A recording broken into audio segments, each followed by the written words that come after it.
Welcome and bienvenidos to Amores, Patos, Face the Disney Afternoon. I am Anna. And I'm your other host, Faby. This is a I'm a host. Sorry. Can we just restart? No, we're fine. Okay. This is a podcast where two best friends get together and talk about the premiere of every show in the Disney afternoon. Today we are recapping the first part of the premiere of 1992's Goof Troop. Everything's coming up goofy. Ooh. This is our episode 107. If you're just joining us, God, I hope not.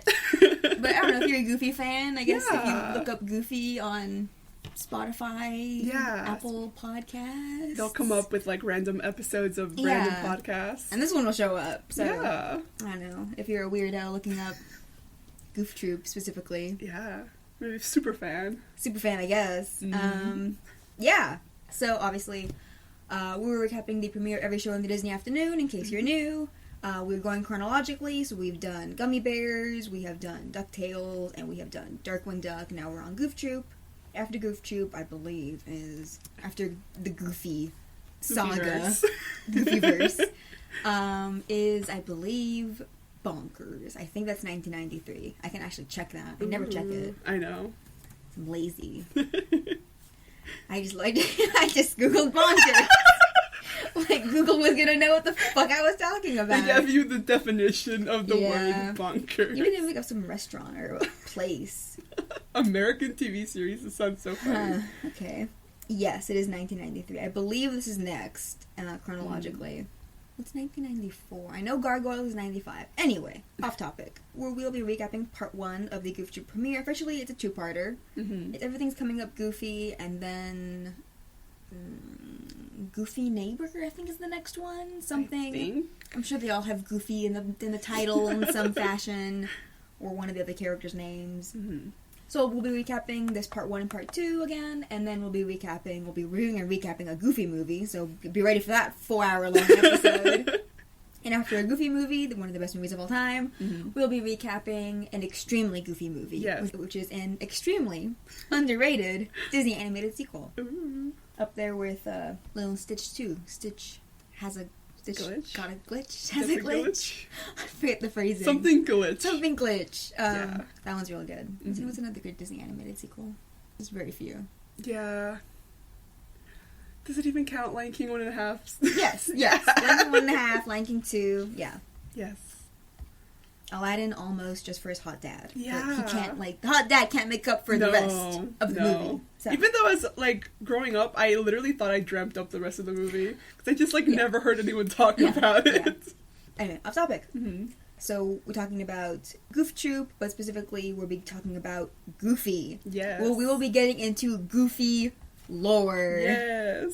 For those who are long-time listeners and recall our DuckTales lore. Yeah. And this is very exciting for me, who loves to research, the history of animation and animated, not just animated characters, but the history of, I guess, a character that's existed for a very long time and how they've progressed through time, how they've evolved and changed and, I don't know, again, evolved with the time and over time, whatever. Yeah. And that's pretty rare for a lot of things to age as much as Disney characters are, obviously, a pretty notable example of characters that have existed for a very long time and have gone through a bajillion iterations. Because most things haven't existed that long. Yeah. And, been... It's kind of crazy to think how old some of these characters are. And, been so prevalent in popular culture. Yeah. Because I feel like with these characters, they change in, I guess, society, but also, they're, reacting to. It's a very, give and take kind of relationship that these kind of characters have. Yeah. That's very, you can kind of, what decade that character is from. Definitely.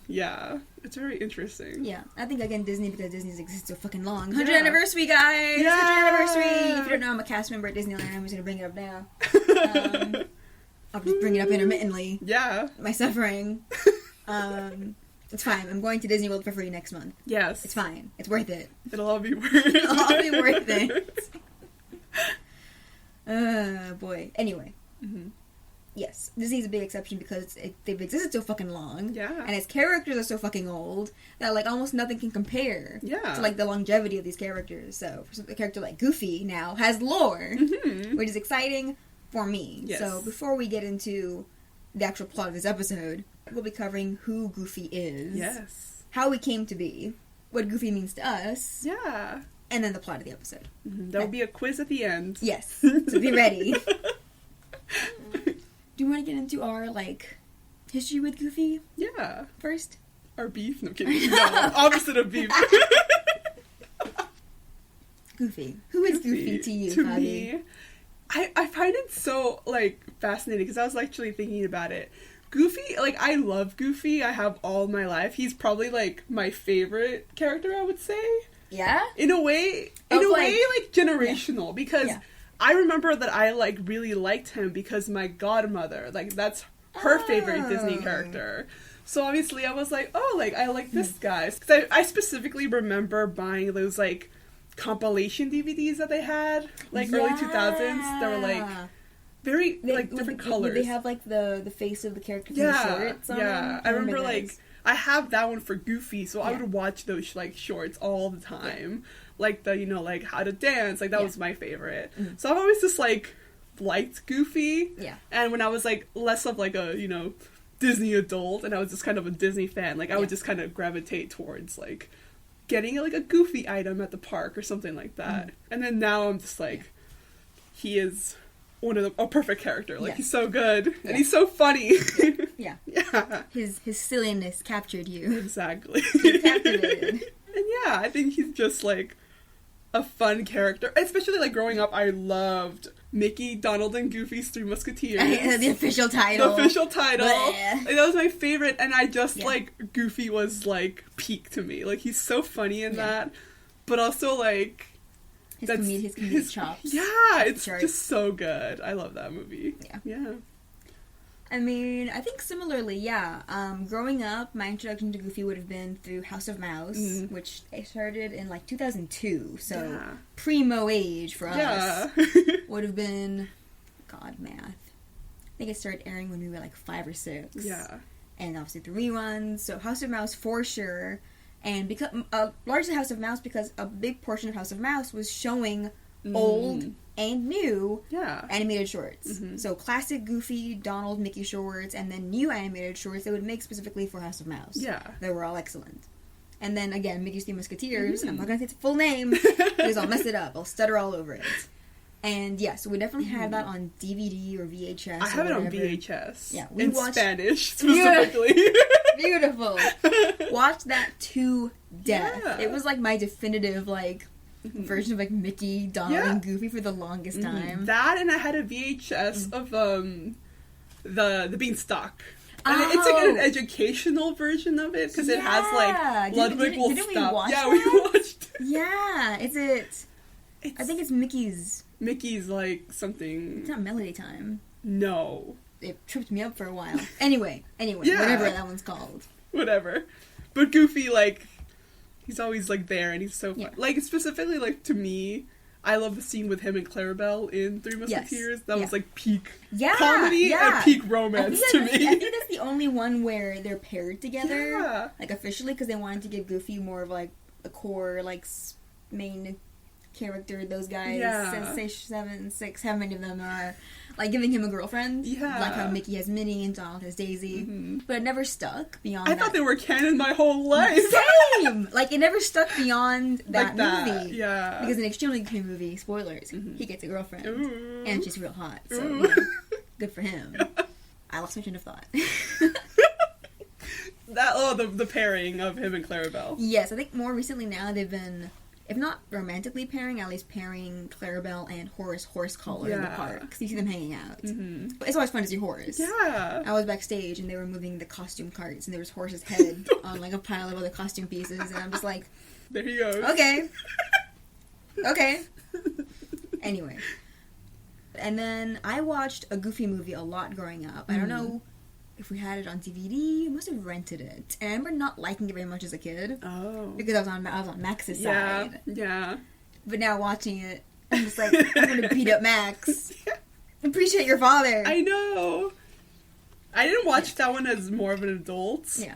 So I was, but I can also like immediately see like being on Max's side because Yeah. obviously like Yeah. you're like Yeah. But I've often been rewatching a Goofy movie, more recently in the last couple, almost like 10 years now. Oh no. Like watching it since then.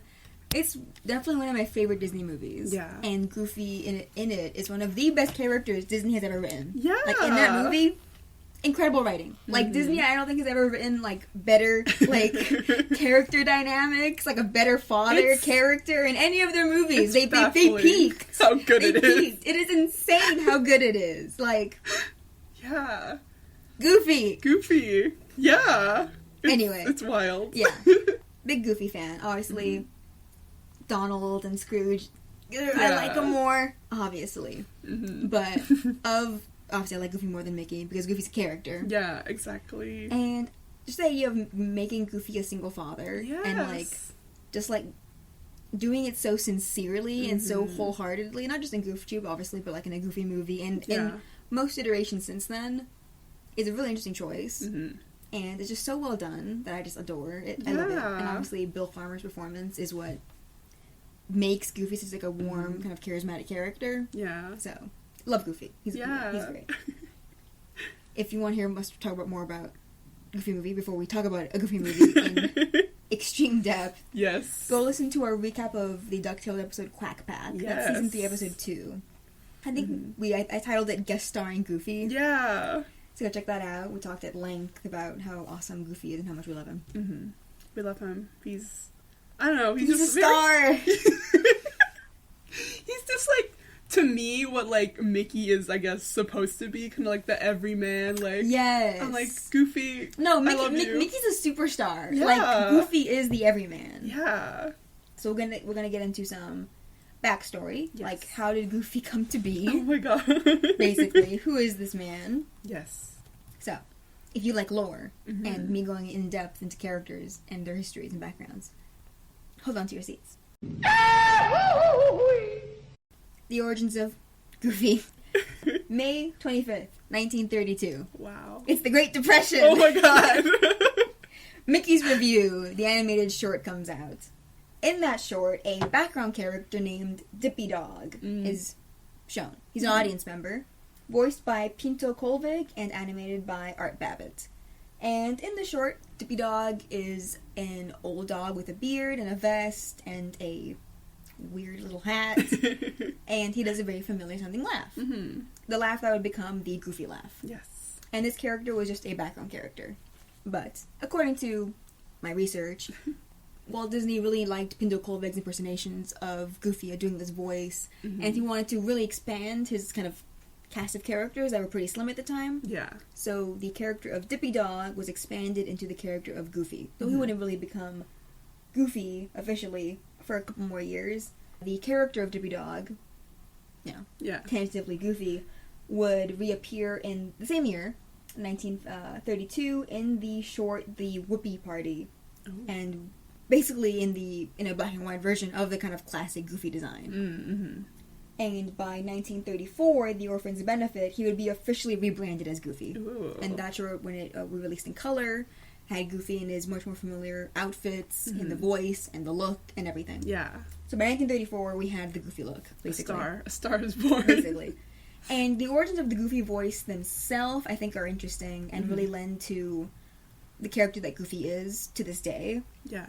So the actor who portrayed Goofy up until his death in the 60s was Pinto Colvig, who was a former circus and vaudeville actor, who's a comedian.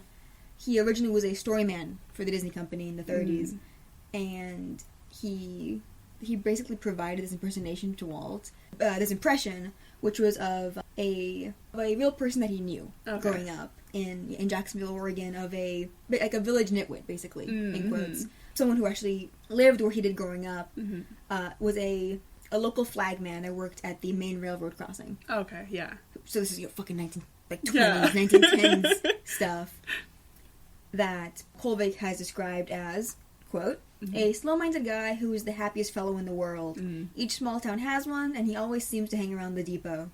As a youngster, I used to watch every train come in, and I knew all the details and peculiarities of that flagman's life.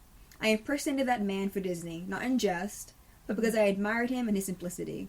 I always laughed with him rather than at him. Mm-hmm. And I think really is the core tenet of Goofy. Yeah. And it's kind of come along into, I mean, the modern day. Like, that's still, I think, at the core of the character. Yeah. Yeah. That, like, vaguely reminds me, not even vaguely, it, like, really reminds me, I don't know if you ever, how much I Love Lucy you watched. I watched a lot. Like, I watched the episodes my 6th grade history teacher put on for us when he felt like it. No, I watched a lot of it. And there was a character in one of the episodes, or in a couple of episodes, called Cousin Ernie, and he was, like, supposed to be, like, you know, the country, like, bumpkin. Country bumpkin, like the dumb guy. But he was so charming, and he speaks, like, in that, you know, like, country way. Yeah. And I always loved his episodes, because they were just kind of, like... Imagine it's Pinto Colvig. Exactly! like, that kind of vibe of, like, oh, he's kind of, you know, he has a lot to learn about the big city, but he's so, like, nice and so willing to learn. And he was, like, a vaudeville, like, comedian, of the time. I think a lot of the guys working at Disney at the time were that. And I just always think of that. Yeah, because his whole thing was that, like... You know, everyone in town, like, was kind of like, oh, Ernie, like, you're never gonna make it in the city. And he kind of did it, because, you know, it was New York. But he was, I just, like, that, like, fun kind of, like, you can't help but, like, even though you could be annoyed with him at his kind of, like, shenanigans, you're just kind of like, oh, no, like, you know, that's Cousin Ernie. Like, we love him. Yeah. His simple country ways. Exactly. Kinda. But yeah. Good morning, folks. You know what time it is? Yeah, it's now on to 6:30. I don't know what got into me, oversleeping like I did. So, like, the character of Dippy Dog, who would become Goofy, the guy with the silly laugh, because Colvig came up with the laugh. Like, that was so just his whole thing. That was the voice that he was doing for the character. Yeah. That apparently, so he went in front of a microphone and a camera and acted out the character and did the voice, while the animator, Tom Palmer, sketched out the character based on his performance. Yeah. Which is, I think, really fun. Mm-hmm. And so Colvig just creating the character from scratch, basically, I think is really interesting. And so up and through the 30s, Goofy would kind of rise from being a background character to being part of the main trio with Mickey and Donald in a series of shorts. Mm-hmm. That's a lot of shorts. The first one was Mickey's Service Station in the 30s, and throughout the 30s there was the Clock Cleaners, Moving Day, Lonesome Ghosts, and throughout these they would go from black and white to color, and again it's Goofy being paired in the main trio, and so really becoming one of these main faces for the Disney company through their shorts. And through these shorts, again, his design, the colors of his outfits would really become more finalized. Yeah. And become really similar to what we know today. To the point where Goofy basically proved he had the comedy chops to go solo in his own shorts. The first one was Goofy and Wilbur in 1939. It was like he goes fishing with a little grasshopper friend named Wilbur. I think it's a grasshopper. And then obviously the how-to shorts of the 1930s and 40s, which would give Goofy his iconic yell. Mm-hmm. I love, they're so good. In most of the shorts, Goofy doesn't speak. No. Because Pinto Colvig had a disagreement with the studio and left. Oh. So they could not, he wasn't providing lines anymore. Yeah. So sometimes they would use already recorded dialogue they had from Colvig from years prior. Yeah. But for the most part, Goofy's silent in these how-to shorts. There's a narrator. Yes, there's a narrator. But Goofy himself is mostly silent because Pinto Colvig wasn't working at the studio. But he came back. Voice actors have been screwed over. Yes, yeah, I'm sure whatever it was, it might have been Disney's fault. Yeah. Like, we know. Mm-hmm. But Colvig would come back in the 50s. Okay. To perhaps Goofy's detriment. Oh, no. Uh-oh. So... Anna warned me that there... Yeah. So while Goofy really experienced kind of unprecedented popularity in the 30s, 40s, starting in the 50s and 60s, the Goofy shorts took a sharp turn and changed drastically. I call this the everyman years, the years without a goof. Oh, dang. Please imagine we're in a lecture hall. Yeah, I'm showing PowerPoint presentations. Yes. I'm the one running the computer. Yes. I'm the TA. Thank you. So, starting in the late 1940s, into the 50s, and a little bit of the 60s, Goofy started showing up in these shorts as a suburban everyman in the 40s. And with this role came changes in the depiction of Goofy, like physically. Mm-hmm. His appearance changed. His facial stubble and his protruding teeth were removed to give him a more refined look. His clothing changed from a casual style to wearing business suits. Oh. He began to look more human and less dog-like, with his ears hidden in his hat. Let me pull up a quick picture. Yeah. I don't like that. Who's this man? Who's this man? This is a pretty good example of... I do the remember design. that short. Yes. I don't like that. So, in some of them, he's barely recognizable as Goofy. No, that's just some guy. Yeah, so I watched a couple of these shorts. Very painful to watch. And to the point where Goofy was no longer called Goofy. He lost his name. No, he lost what made him him. Yes, so starting in these shorts, Goofy would play a character named George G. Geef. I hate that. Why did they give him a human Sona? It's really bad. So I watched a few of these shorts, and yes, they call him George. I hate He's that. called George. I hate It's that. really bad. To the point where by 1951, Goofy was being portrayed as being married. His wife, you never see her face, but she's on screen. Yeah. Having a son of his own. So Yeah. we get introduced to Junior. Neither the wife or the son is the son kind of looks dog-like. The wife we only see from the back. We never see her face, and she looks very human. Yeah. And Is that where that one clip of the milkman kissing him? Yes. Yeah, that's. I think some it's of from, those. it's from one of those shorts. Yeah, so some of those shorts Yeah. were also in the pack the Yes, DVD that I'm I sure. had. Yeah. The less So I scary, remember the less that. scary ones, I'm sure. Yeah. After a hard day at the office, the tired father wends his weary way homeward. Junior! Daddy! What'd you bring?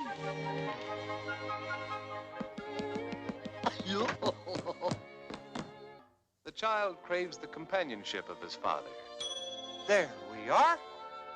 I don't like it.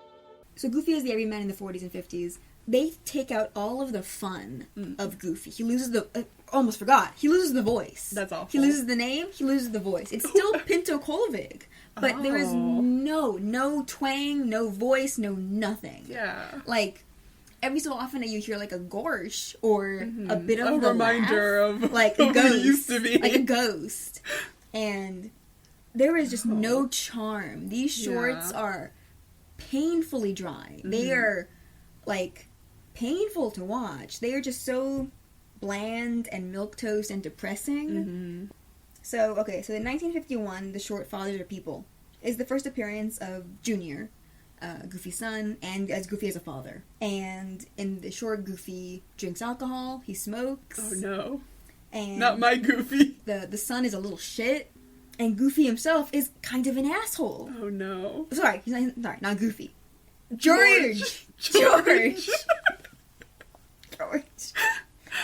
Ugh. And so in portraying Goofy as an everyman, that just means he's easily angered and mean-spirited. Yeah. It's like this meanness That's in these awful. shorts that wasn't present in the 30s, where everybody's mean, everybody's mad, and everyone is Yeah. living in suburbia and just trapped in there. So none of the Goofy charm. It's barely Goofy. Yeah, I'm And sad. it's pretty depressing. So there's an animation historian. I'm obsessed with this guy. I need to read his book. So Christopher Lemon published in 2007 the cartoons of 1961 to 1962 American animated cartoons of the Vietnam era, a study of social commentary in films and television programs. Ooh. And so he connected the depiction of the character formerly known as Goofy to Disney's use of humor and animal characters to reinforce social conformity. So, an example he cites is from the short Aquamania, 1961, where every man, Goofy, drives to the lake for a boat ride.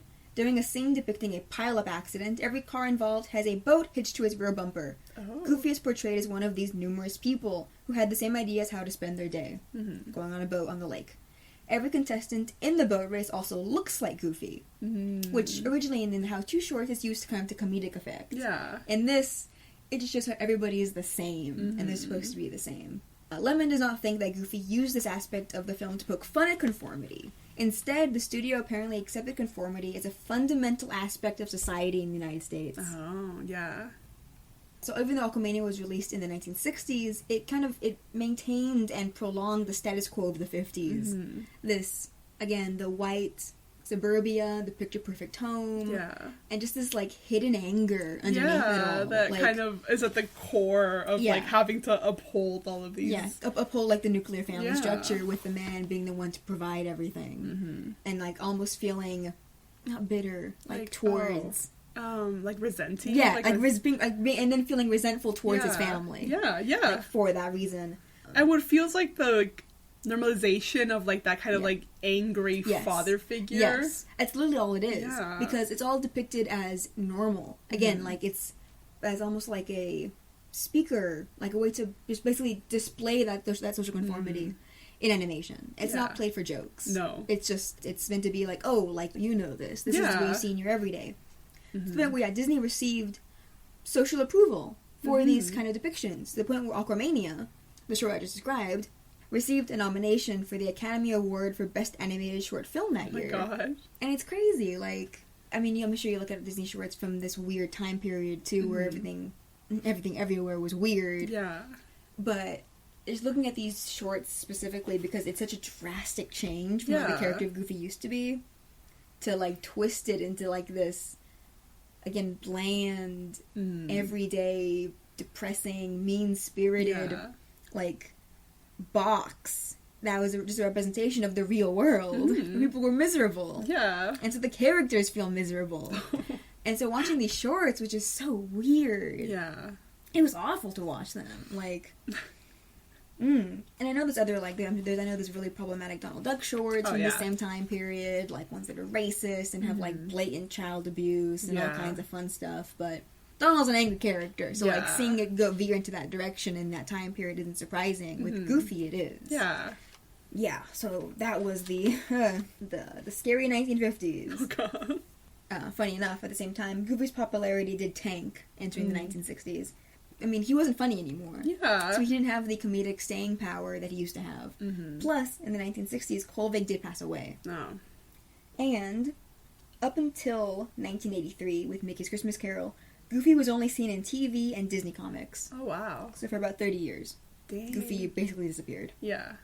So Goofy would come back as Jacob Marley in 1983's Mickey's Christmas Carol with a new voice actor that would, I think, just voice him in that one short film. And then we would see Goofy again in 1987's Sport Goofy and Soccer Mania. If you have not watched this, pause this right now. Yeah. It was on YouTube. It might still be there. It probably is. It is the most insane animated thing Yeah. I have ever seen. It's like a DuckTales pilot, like DuckTales 1987. And yet... But then Goofy is there. Goofy's there. Like Goofy from, like, the how-to shorts, but not. Yeah. And, I don't know, he's like an alien. It's weird. So weird. It's so funny. It is the most insane thing Disney movies ever made. Yeah. Like, it's so crazy. It's buck wild. Watch it. Yeah. Just go watch it. And then, obviously, in 1988, Goofy would have his iconic cameo in Roger Rabbit.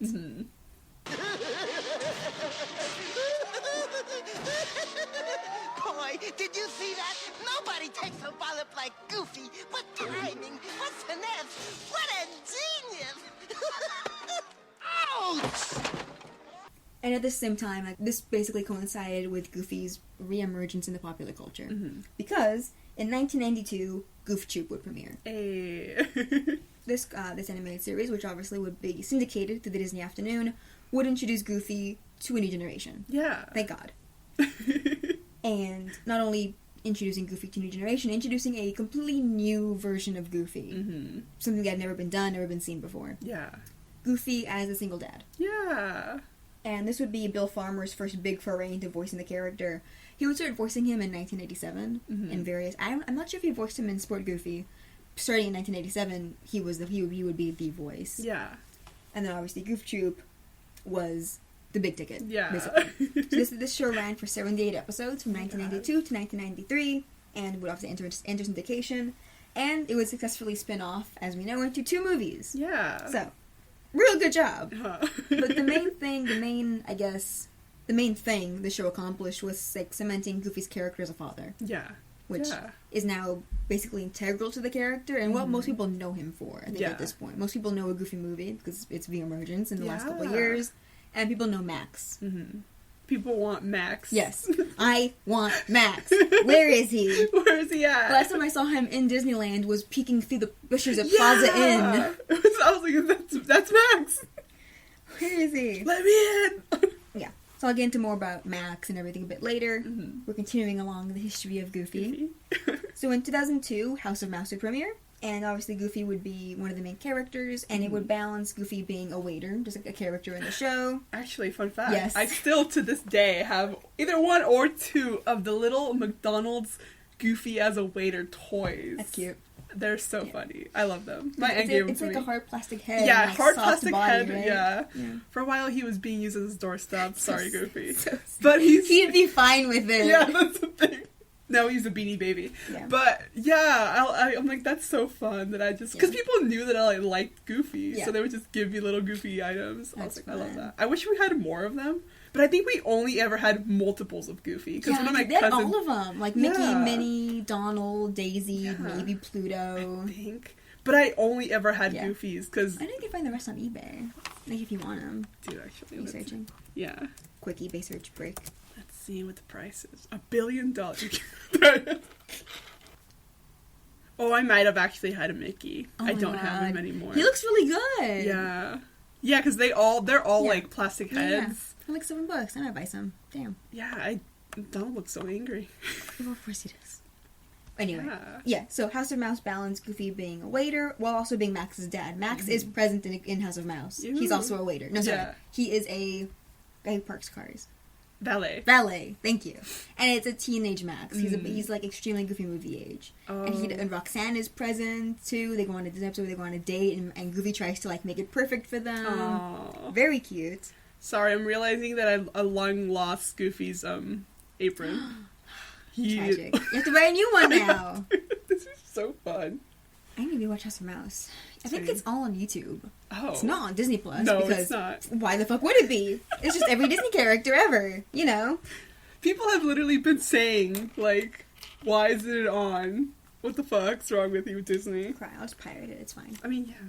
And obviously in 2010 we had the premiere of the Mickey Mouse shorts, the Paul Rudd shorts, which introduced a more classic version of Goofy. Yeah. Leaning more into the like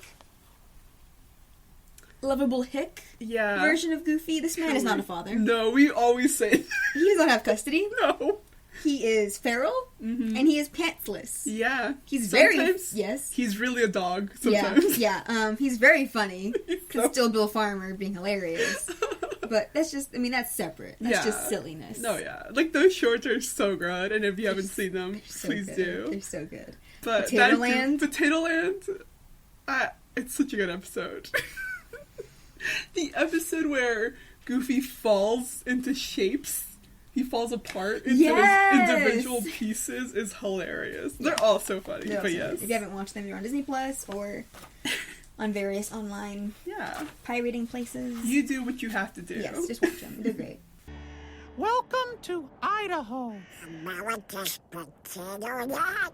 Potato Land! Potato Land! Uh-oh. Potato Land! Potato Land! Potato, potato, potato. Goofy, are you sure this is the right sign? Heck yeah! Every time we drove past it, alls I could do was dream about how great Potato Land must be. So you've never actually... I see Potato Land every night. Every night in my dreams.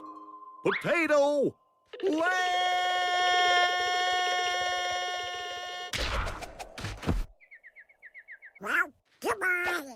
Donald, wait! Yeah, I mean, that's basically Goofy up to now. And, yes, Goofy has a... not even cameo. He showed up in DuckTales. Again in the episode Quack Pack, episode 2 of DuckTales Season 3, where he is the Goof Troop / a Goofy movie version of Goofy. Yes. Where, obviously, all those events happened, and just one episode we see Goofy, but it's just like a perfect distillation of what the character is, and what the Yeah. character is really meant to be. I cried real tears Oh, over yes. it. Oh, my God. Like, sobbing at 2 a.m. watching this movie, like, the night it dropped. Yeah. But yeah, just the perfect distillation of Goofy, and like everything he should be and is meant to be, and blah blah blah. The best version of him, Yes. basically, is shown in that episode. So, if you haven't watched DuckTales, I don't know why you're listening to us right now. Yeah. How dare you? Go back and watch all 60 whatever episodes. Oh my god. And then come back to us. Yeah. Yes. So, that basically concludes my history of Goofy. There'll be a pop quiz at the end. Yeah. So, you just don't know when. So you'll be surprised. Before we get into now Goof Troop lore, data, details, whatever. So I'm gonna give you a play-by-play. I'm gonna give you the Nielsen ratings of every major city and state. It's fine. No. So, the voice behind the Goof. Yes. Bill Farmer has voiced Goofy since 1987 and has been the voice of Pluto and Horace Horsecollar since 1990. I'm sorry, he also voices Pluto. I know he does. I forgot he did. Because I was watching Chip and Dale Park Life and he was there. Yeah. I forgot, but last 2 D23s ago. Last year? 2 years ago. Summer of 2022. Oh, whoa. Yeah, it's right there. I still have my pass. Yeah. D23. It's the only D23 I've ever been to. They had a panel with Bill Farmer. And I'm like, oh my fucking god. Yeah. I went. And they basically interviewed him. He just talked about, like, voicing the character and, like, various moments of, like, his memories from, like, recording a Goofy movie. And, like, I was just crying there in my Darkwing Duck cosplay. It was great. And that's when he talked about voicing Pluto, and I completely forgot about that. Jump scare. He started out as like a radio DJ. Like he started off on the radio, and he was great doing voices and impersonations. Yeah. And so like during the panel, he would just break out like Kermit the Frog and like doing like John Wayne, like That's a so bunch of funny. characters. I'm just like losing my mind. Yeah, so he's a very prolific voice actor, though his main credit is Goofy. Yeah. It's like 1,000 credits of Goofy. And additionally, more recently, he's also voiced Hop Pop in Amphibia, which is an incredible show. So funny. His performance, Hop Pop, is so good. Yeah. You can hear... I wouldn't say you can hear Goofy. No. No. You can... You can hear the Bill Farmer, yeah, I think. Yeah. But it is still like a southern accent, a southern, like, country kind of character. But it's very different from Goofy. Yeah. I think it's incredible that he can just do that. Yeah. It's like a different country old man. Yeah, it's totally different. And also the tone of the character. He's more, like, crotchety a little bit. That's why I'm begging you. Teach me your ways. I can't tell Sylvia how I feel, but maybe I can show her by dancing with her. Huh. Never figured you for a hopeless romantic, Hop Pop. Let's do this thing. Hey, think we could keep this just between us. You got it, HP. And his incredible performance, obviously. So, it makes me cry and also makes me scream laugh. So funny. And I've been rewatching the 2004 Astro Boy series, and he voices Inspector Tawashi in the English dub. Ooh. That's just a little fun little thing for me. Yes. I don't know who else will know that. You got any wrestling fun facts in there for me? No, I'm sorry. Damn. I'm leaving. What do you expect me to do? I can't conjure. Can't make up wrestling facts with Bill Farmer. True. Well, listen to our other podcast for some wrestling facts from me. Okay. Yeah, so how did Bill Farmer come to voice Goofy? Because Bill Farmer originally lived in Dallas. Oh. And so he decided to move to California because a Dallas commercial agent suggested that given his talent for voices, he should try his luck in Hollywood. And at the time, he had just gotten married. So he and his wife apparently talked it over and came to an arrangement where she would stay in Dallas, and he would commute for a year after he got an apartment. Then, 4 months after he moved to Hollywood, his agent asked if he could do any Disney characters. Oh. So he moved in 1986. By 1987, he was cast as Goofy. Oh my god. What the fuck? That is... Can you imagine? That... You move. Yeah. You're like, I'm trying this new thing. Yeah. I just got married. Like... You know, hopefully someone will give me, like, a yes. chance. And then it's like, you go up to Disney, you audition at Disney, and they give you one of their main characters who they're now going to branch off multiple cartoon episodes, series. Your voice will be known the world over. It'll be in the parks yes, forever. Forever. Which is insane. Like, reading this. Yeah. Oh my gosh. What the hell? Good for him. It was destiny. Like, Yeah. I mean, he's perfect. Bill Farmer, talking about voicing Goofy, talks about how voice acting is not about doing funny voices, but about acting. That his mentor was actually the voice actor Dawes Butler, the man behind many of Hanna-Barbera's characters. Oh. And he actually emphasized that when doing cartoon voices, a person isn't just doing a funny voice, but they're an actor, that you have to think that the character is performing. Yeah. You're performing a character. It's not just a voice. A voice. Yeah. And I think that really speaks to Bill Farmer's Goofy. That whenever he speaks, like, there's obviously the silliness and everything, but just the versatility of Goofy is really just all credit to Bill Farmer. Completely. That's why it's so easy to be like, oh, this is like a whole, like, vaudeville comedy scene, and then it's, like, the most heartwarming, heart-wrenching scene you've ever watched to man. Like, it's very Bigfoot is here, and now we're gonna just, like, punch you in the heart a bunch of times. Exactly. With emotion and father-son bonding. Exactly. And it's not jarring, because it's like, no, like, Goofy is like that. Like, he's Goofy. Yeah, like, silly but sincere. Exactly. Yeah. For our next segment, how to turn a goof into a father. Wow. We're now getting into the Goof Troop years. This is 1992 to 1993. So Goof Troop was created by Robert Taylor and Michael Perazza Jr., which we might know as an animator. Yeah. I think he was the art director, something, for Mickey's Christmas Carol. He's a prolific animator. Yes. He's like crazy talented and has like a million credits. I follow him on Instagram. Yeah, he's great. Yeah, so they both created this show. And so the main series would run, obviously, from 1992 to 1993, and then, obviously, air in syndication, blah, blah, blah. And Goof Troop, while bears bare-bones similarities to the early 1950s Goofy everyman shorts, the Geef years. I hate that. Specifically the ones that depicted Goofy as a father to a mischievous, little red-haired gremlin son. But the show itself was a creation of Michael Perazza Jr., who pitched it to Disney management, because apparently they had this title, but didn't know what would work for it. Oh. And he's like, here! Goofy, single dad Goofy. Yeah. But not abusive, and his son isn't a shit. Yeah. Take it. And obviously, Disney took it, and it became this whole show. Yeah. And it's just so funny about how Goof Troop having this impact on both Goofy and Pete as a character. Yeah. Like, ever since then, almost all of their appearances from this point on were based on this show's status quo, like what was established. But mostly Goofy as a father with Max, and then just Goofy and Pete now becoming having their own like rivalry. Like basically, like it really interests me that Pete went from being Mickey's rival to Goofy's rival / not quite friend. Yeah. Because Mickey's, for the most part, is such a non-character that they are just too afraid to do anything with him because he's their brand. Exactly. You know, with Goofy, they can kind of shift Pete over to him and have Pete be this moderate to mild antagonistic force for Goofy now, who's this contrast of, like, evil, hate, anger with Goofy, who is this very genial, like, loving guy. And the fact that they're both fathers is also really interesting, so the choice to have them just be these very just contrasting forces, I think, is very interesting.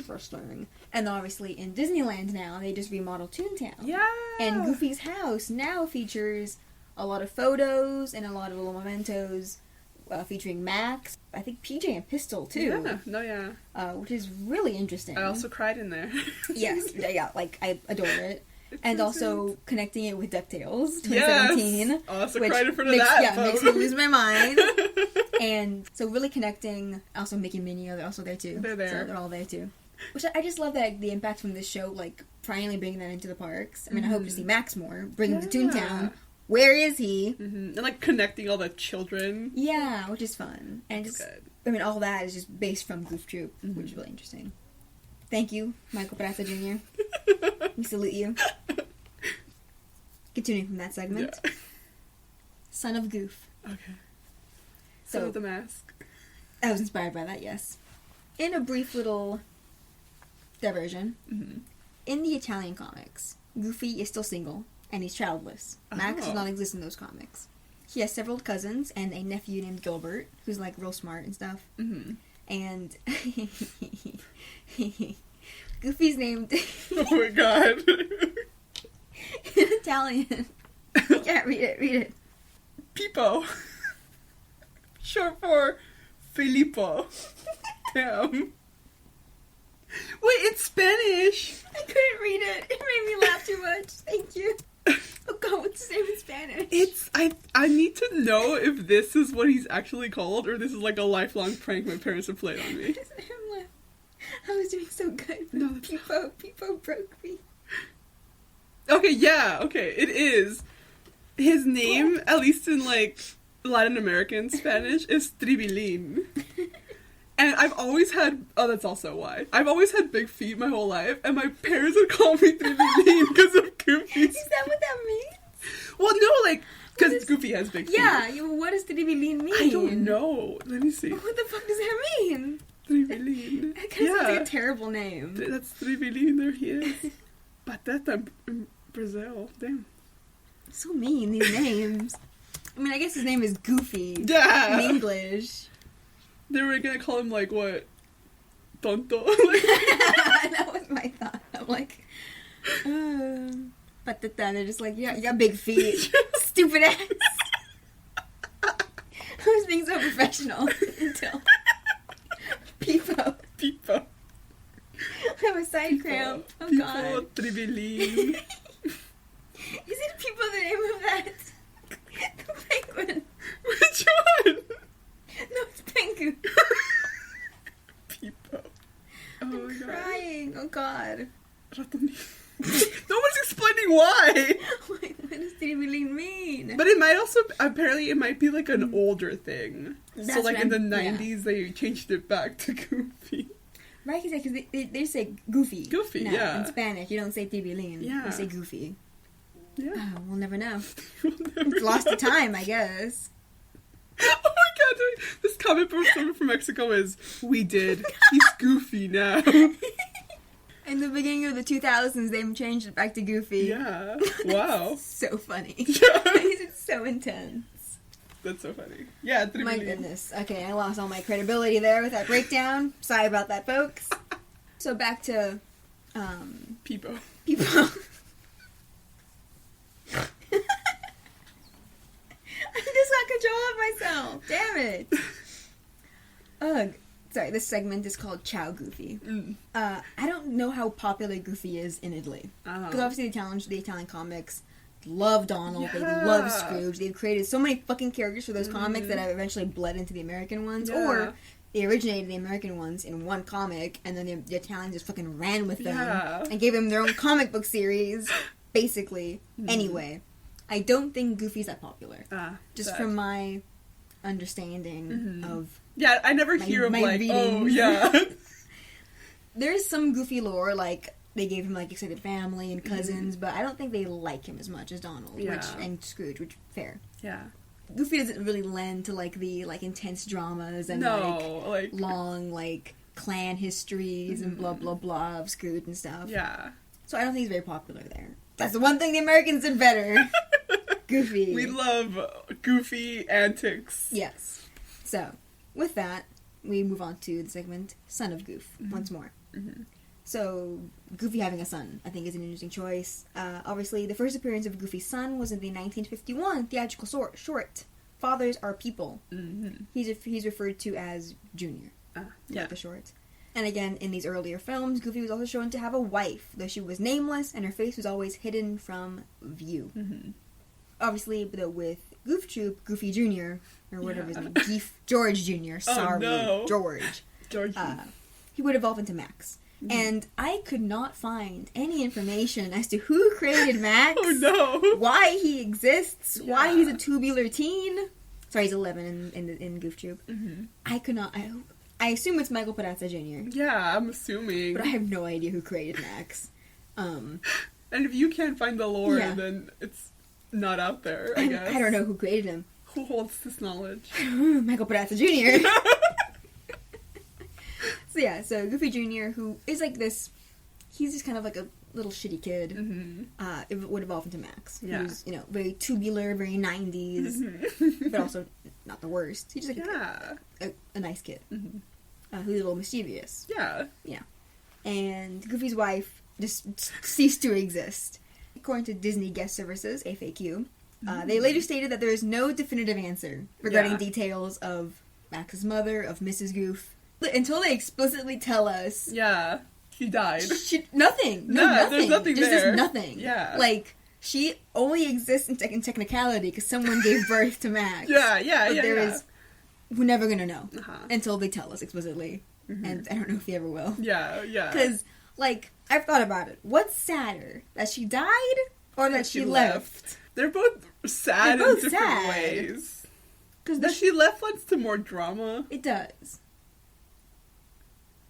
I don't know what makes me sadder. I don't know. When we get into the episode, we can Yeah. give more theories. Mm-hmm. But yeah, so there is no definitive answer, and I don't think Disney will ever give us one. No, absolutely not. And just, I guess, talking about Max a bit, he's interesting that he's one of the few Disney characters who actually ages in his different appearances. Yeah. So in Goof Troop, he's supposed to be about 11 and a half. In a Goofy movie, he's in high school. Yes. In an extremely Goofy movie, he's in college. Ooh. And in House of Mouse, he's a teenager, but he's still an extremely Goofy movie age because he's a valet.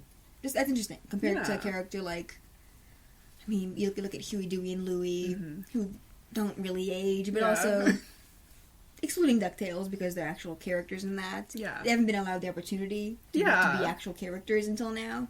While Max has always been a character and then allowed to evolve and change and grow, which I think is interesting. Yeah. Compared to all the other Disney characters who just stay the same. Yeah. Forever. Trapped in a chrysalis. Oh no. Yeah. And that is all of my Goofy lore. Wow. You're welcome. Yeah. An hour. I did all this. It took me a whole day to do all this research. Yeah. Exciting. Yes. And it was fun. I like doing this research. Yeah, I love learning. Thank you. Thank you for learning. For listening. But yeah, I guess we can get into the actual episode now. Yeah. Goof Troop. So, once again, this is episode 1. Everything is coming up goofy. The episode was produced by Robert Taylor. The story editor was Carl Gears. And it was written by Marion Wells. And this, what are our opinions on the theme song? I've been telling Anna that I can't make up my mind whether or not I hate it or like it. Because as soon as I have not seen any of these episodes or this series at all. I should have probably said that. Yeah, I've watched this episode and half of the next one. Yeah. And that is it. Yeah. So I was like, okay, I got jump scared by the theme song. And then I'm like, I kind of hate this. But then towards the end, I'm like, okay, this is not that bad. But then I still think I hate it. I don't think it's very good. No. Like, before we got into Goof Troop, like, when Goof Troop I knew Goof Troop was coming up next. I'm like, shame about that theme song, though. Yeah. Because it does the thing that a lot of the other ones do, where it's, like, kind of aging by, like, where it's aging by the minute. But I feel like it already feels aged. Yes. No. Like the minute they wrote it, the minute they played that piano, they strummed that guitar, I don't know instruments, it aged. Yeah. Like, the minute they composed it. Because, like, the Darkwing theme is very 90s, but at least it's, like, retro. It's like, retro, fun. though. Yeah. Like, and it has... And Tailspin is just a bop. Tailspin and DuckTales are just bops. Yeah. How to describe why the Darkwing theme is still good? Because it's, like, slightly corny, but in a way that it's like, of like, the rap music of that era. And I think the music is just better. And it's just better. Just better. It's a better written song. Yes. And this one, I'm like, damn, you really half-assed. Yeah. You really did. I think they could have obviously done something fun. Because, I mean, almost every other Disney theme is good. Yeah. It feels like, because it's also edited weird, where it feels like those, like clips that they would edit in between of Boomerang shows. Yeah. Where they're, like, remixing. Yes, because it's, yes! It feels when exactly the like Boomerang, that. they'd have that the projector. Yeah. And they would, like, remix, and, like, and it's like... Yes. Those are better than this. Those are so much better. Like, I think I like the Bonkers theme more than this.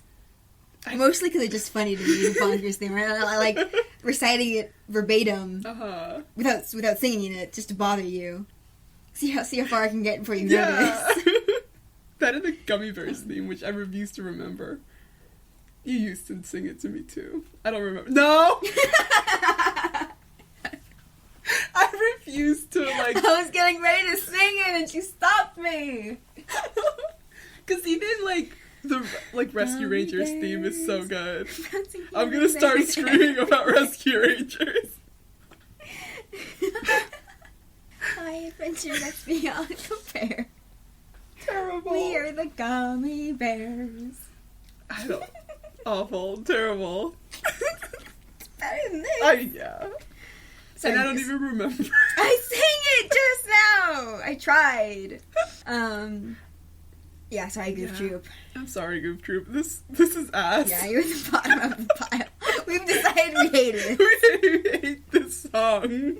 Which is a shame, because it bleeds right into, like, some of the best animation we've seen, like, in any of the Disney Afternoon shows so far. It kind of, like, brought my guard down, where I was like, oh, it's gonna be kind of shit. Yeah. But then I was like, no, this is delightful and funny. It's so well animated. Yeah. It's probably, I mean, consistently, I think, the best animated thing we've seen so far. Mm-hmm. I think it's pretty consistent, I think, animation. Yeah. At least for the characters. Mm-hmm. It's very, consistently wacky, because, like, Darkwing has its moments of, like, fun, like, Looney Tune-ness. Yes, yeah. But this one... Also, like, it starts with what becomes one of my favorite bits later. What? Like, the reveal that we're Oh my god, yes! Okay. So, Goofy. Yes. Bill Farmer. In his first real, like, starring role as Goofy. Yeah. And he delivers right off the gate. It's so good. So, we're introduced to Goofy and Max. Because we see that Goofy and Max live in a trailer. Mm-hmm. By a nice, tranquil lake. Yeah, there's like a picnic table. Yeah, you know, beautiful nature around them. Yes. And inside, Goofy is cooking up a storm. Yes, I think it's lunchtime. It's lunchtime. Cooking Yeah. meatballs, right? Yeah, meatballs. And this is the most chaotic lunchtime scene I've ever seen. Yeah. Because he starts, like... So they live in a trailer, and instead of a kitchen table, they have, like, a ping pong table. Yeah. Because there are plates set on it. And it still has the net. And after cooking the meatballs, Goofy starts hitting them to Max with the... Like, ping pong paddle. And Max, at the same time, as he's hitting it back to Goofy, is skateboarding up, like, kind of, like, up and down the wall, kinda. Well, wearing, like, helmet, elbow pads, and knee pads. Yes, safety first. safety. And it's just, like, this minute-long segment of really nice animation, but just, like, kind of just with chaotic energy. Because they're just, like, ping-ponging back and forth the meatballs. Their cat is there. The cat's also trying to catch a meatball. The cat's name is Waffles. Yes. And then they're also, like, eating the meatballs. Like, it's a part of lunch, like, this game. And I didn't mention Goofy's apron. Yes. He's wearing a frilly white apron. And his outfit, which we should talk about. Goofy is wearing what will be like his classic Goof Troop outfit, which is a long orange sweater over a white collar shirt and a polka dot bow tie, pink and blue. And he's wearing teal pants and obviously big feet. Yes, gloves. And the white gloves, of course. And yeah, back to the classic Goofy look, obviously with the teeth and the face and the voice and everything. The little like flyaways he always has. Yes, love that. And Max. Yeah. Max is so radical. What did you describe his outfit? I described Max's outfit as reminding me, it's the 90s, but also because there's a lot of, like, kind of symmetrical orange lines going on. It reminds me of, Xenon, the girl from the 21st century, for some reason. Yeah. I don't know why. I think just, like, the Star Trek symmetriness of Yeah. the outfit. It just gave me those vibes. It's very just like the 90s-ness. Yeah, like the long sleeve, like kind of like baggy like clothes. Skateboarder kid. Yeah. And Max is voiced by Dana Hill, who was the voice also of Tank Metalfoot from Darkwing Duck. Who died in the last episode. Who died in the previous episode. He was left for dead by Santa Claus in a chimney. Oh my god. Tragic. So tragic. Anyways, meatballs. And interrupting, sort of, their lunch is the mailman, who, George, sorry, I almost said George, it's like a ghost, who Goofy knows by name. And he gets to eat one of the meatballs, too. Yeah, well, he gets 2 meatballs to the eye. Yeah, and but then, which he doesn't seem to mind. No, he's like, oh, meatballs, it must be Wednesday. Yeah. And he just kind of gives them their mail. Yeah. And this guy also has, like, a folksy kind of voice, which is cute. And he gives Goofy his mail. And one thing I don't like in Goof Troop, Goofy's sleeves are rolled up, and we see he has these bare, pale, like, chicken-colored arms. Like raw chicken. Instead of being all, like, black. Like, black fur, whatever, because he's a dog. Yeah. As a Goofy movie would much better demonstrate. And it really unnerves me that you can see just, like, the weird human fleshy arms. Don't like it. Pete has the same thing. Yeah. And I hate it. Pete really has, like, Italian-American energy. Yes! Yes! Yes, he does! But yeah. Just think about the Pete hot tub scene. You're before it gets, like, all intense and dramatic. Your hit tweet. The intense emotion drama, not Not Pete in a Speedo. They were crazy for that one. Yeah, oh my god. Crazy. Anyway, I said I had to bring up Goofy's terrible flesh-colored arms. And the thing is, I saw there's like animation errors where you do see that like the arms are black, but that's obviously like not what they were going for. Also, you have Goofy without a tie sometimes. It'll just be like an open collar. So like it's not just like the tie is missing, but they also had like they made the choice to like open like the button, like the collar a bit. And so I don't understand this letter. I am so confused. I love this gag because it's like a small little thing, and he opens it, and it's like this really long paper. Yeah. It's his diploma. It's his diploma. I don't understand for what. He says that it's for... The narrator says. The narrator says, yes. And also the wording, that Goofy has successfully defeated a dance beginner's course. Yeah. And has given a degree of WWD. Widget Waffler Deluxe. Which I told Anna is, I think he went to, like, the Waffle House equivalent of the Ronald McDonald College. So? I think. I don't know. I don't know if this comes up later. It must? Let me see. Take that man away from my screen. Sorry. George Geef was still on my laptop. They're just showing pictures of the cat. Because the cat's name is Waffles. I love people that write character wikis. I'm obsessed. Thank you so much for your Goof Troop fandom. Except that you're not explaining what a Widget Waffler Deluxe is. I'm so scared. I got nothing. Yeah, this says that his job changes. Okay, so nobody knows. No. Nobody knows what this is. And I can't find any mention of what he does for work. No, so... It's point is, it's the reason they're moving out. He ends up working for the mob. But he doesn't know it. That's what I've decided. Okay. I love this. I love this for him. Yeah. Anyway, it's good news. Yeah. Whatever the fuck it means. Whatever it is, it means that they are on towards better things. Yes. They can move out of the trailer, and they can move back to his old hometown of Spoonerville. Yeah. I want to mention that Goofy does say the word rapture, which is very funny. Yes, I'm going to put it all here. Yeah. Max, it's my diploma! Mr. G.G. Goof has successfully defeated its advanced beginner's course and is hereby awarded the degree of WWD Widget Waffler Deluxe. Oh, joy! Rapture! Now I can take that job in Spoonerville, my old hometown. Bill Farmer's delivery is so good. Obviously, it's always pitch perfect. And he immediately starts packing. Yes. And I want to say real quick. Yes. The town of Spoonerville is named after the layout artist J. Michael Spooner, who designed many of the background layouts for the series. Ooh. Which I think is very cute. Mm-hmm. His name forever immortalized. Yes. And yes, he starts packing immediately. Mm-hmm. In a cardboard box that is not sealed at the bottom. No. So everything he puts in it, when he lifts the box up, it just falls right back out without him noticing. No. Which is a very fun gag I love that. I enjoyed. Mm-hmm.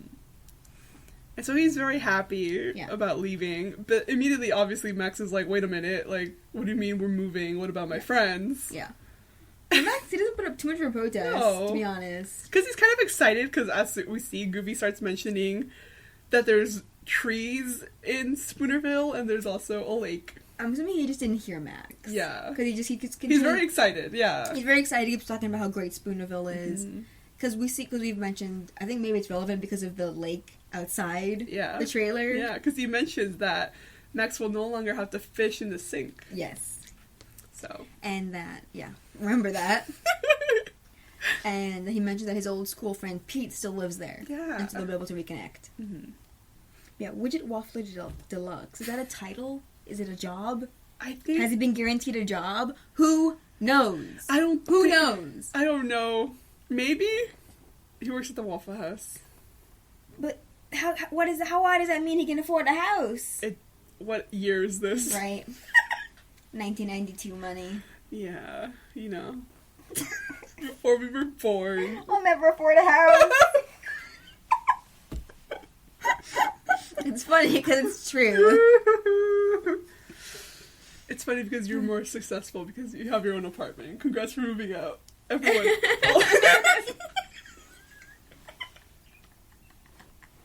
You just shook my hand like we were on camera. Yeah. We're so, like, we're vaudeville actresses. Do you know that? You can't see it, but we're so funny. I know. Audio only. Yeah. We're held back by the fact that I cannot and will not buy a functional camera thing. You can't see sometimes our cool outfits for the episode. Not right now. No. Sometimes. I'm in a Transformers. Pikachu. Adorable. Thank you. But yeah. What's Pete up to? Pete is so fucking funny in such a fucked way. Because at first we get this shot of what looks like Pete on a yacht. Fishing. And then it cuts out to, it's Pete playing with a model of himself. On a giant, like, model table. Yeah. That includes water. Yeah.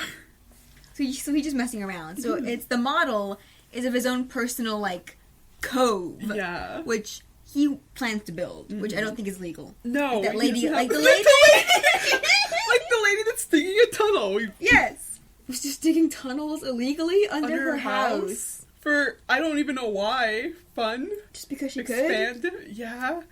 Or, like, Cusco in a Pursuit Group when he wants to build his vacation home. His birthday gift for him. Anyway, they finally put a stop to her. Yeah. I'm glad. God. No one's putting a stop to Pete, though. No. Oh.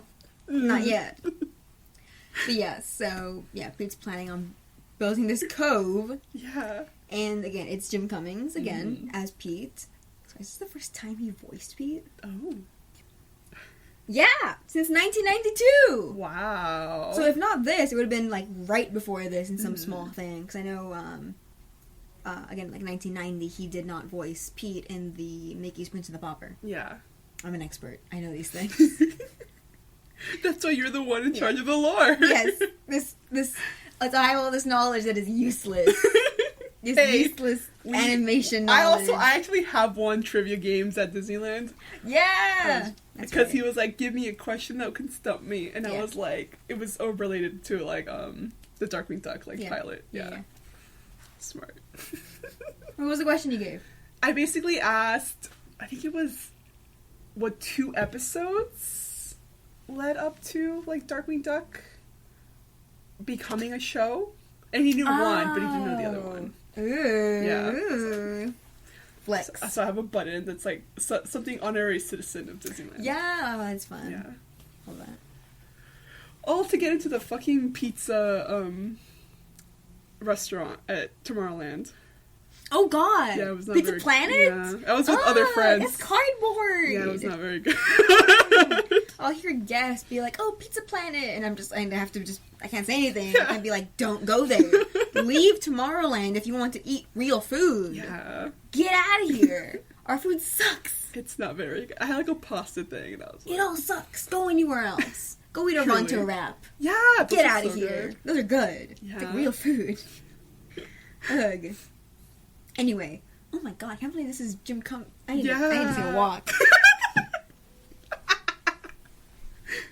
Because he delivers. It's so funny. She's spinning. All the foreign lands. Brooklyn included. Sorry. Like, the fact that this was his first performance as Pete is kind of making me lose my mind. Yeah. Not his first, one of his first performances. Mm-hmm. And obviously, from here on, he would have voiced the character. Yeah. From here on out. Which is crazy to me. Because Goofy, before this, at least in the Disney afternoon, Pete had some weird random appearances in DuckTales where he was but wasn't Pete, and his never voice obviously was not voiced by Jim Cummings. So it's just weird. Yeah. So now it's like a lot of firsts. Yeah, and this is like obviously the definitive Pete. Yeah. From here on out. This is Pete now. Yeah. And he has such a good job. Yeah. Like, Pete is such an asshole. Again, like, my introduction to Pete was Three Musketeers. Yes. Again, also Jim Cummings. So good. Perfect. Yeah. Probably is... does it beat All the Foreign Lands, Brooklyn included? It does to me. No, yes, the villain song, the bad guy song. The bad guy song is so good. That plays in my head since I was a child. Yeah. A lot. Mickey's Once Upon a Christmas. Bless. Anyway, this is Peter P. Pete Sr. Oh my god. With Jim Cummings. We see how much of an asshole Pete is right away. When the family dog, whose name I don't remember. Me either. They don't say it in the episode. No.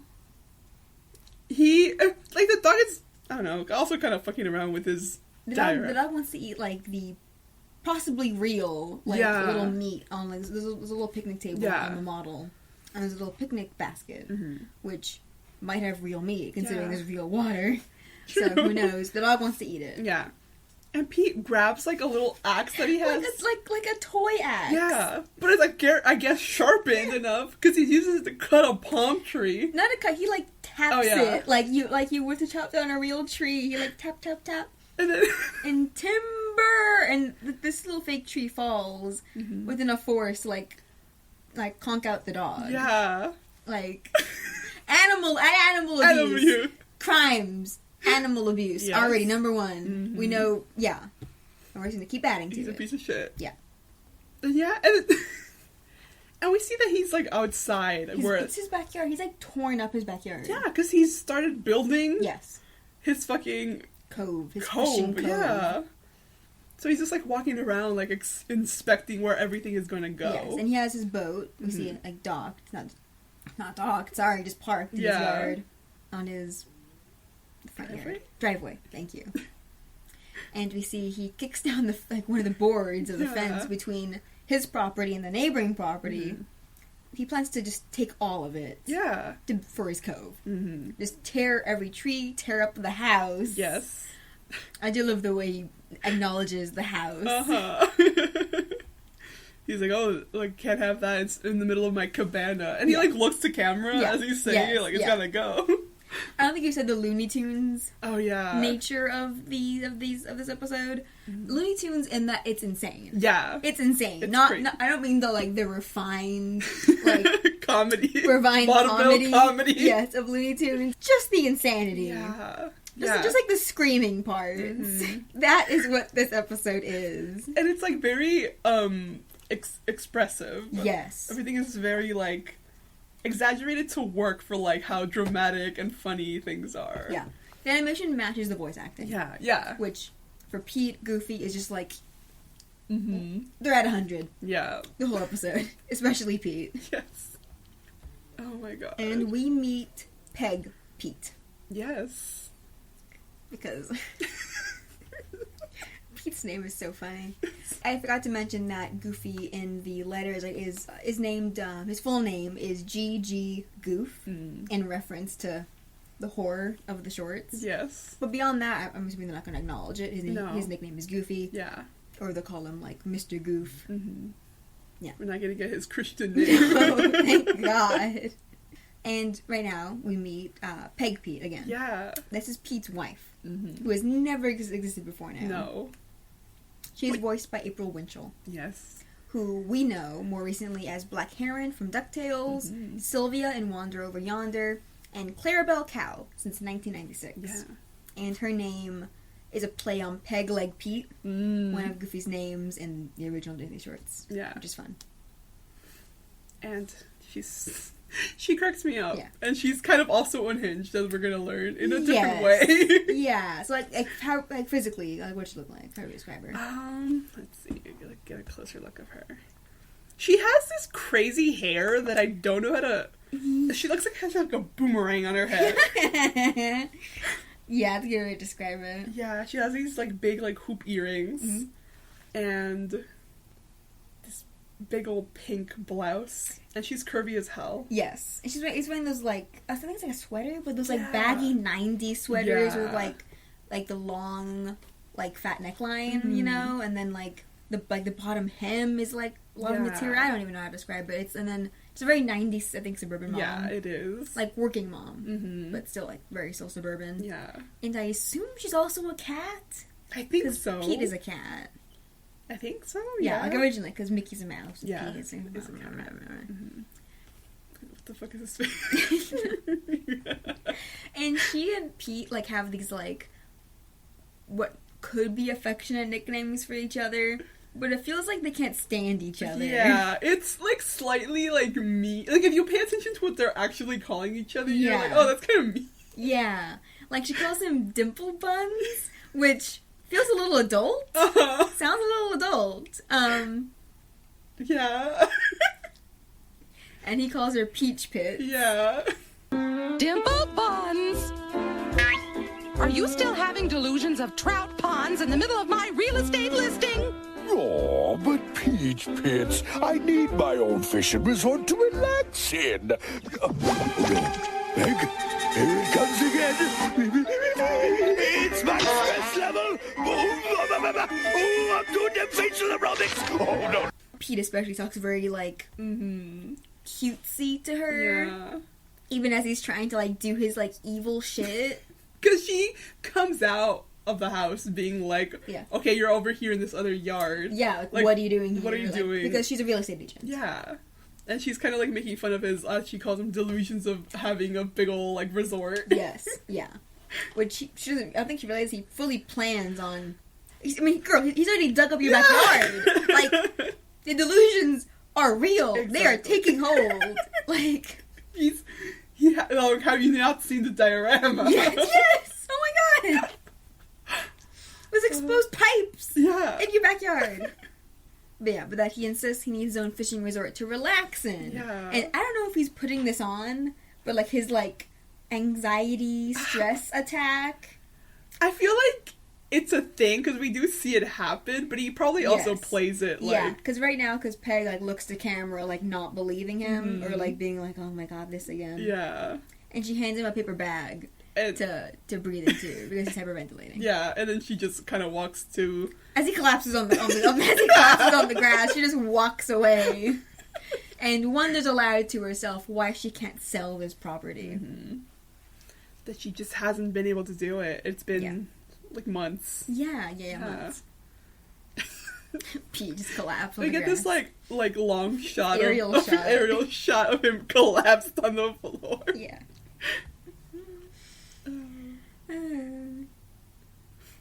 Yeah, and then this is when Peg says that if she can't find a buyer for the house by 9 p.m. that day, then like Pete can have it and he can do whatever he wants.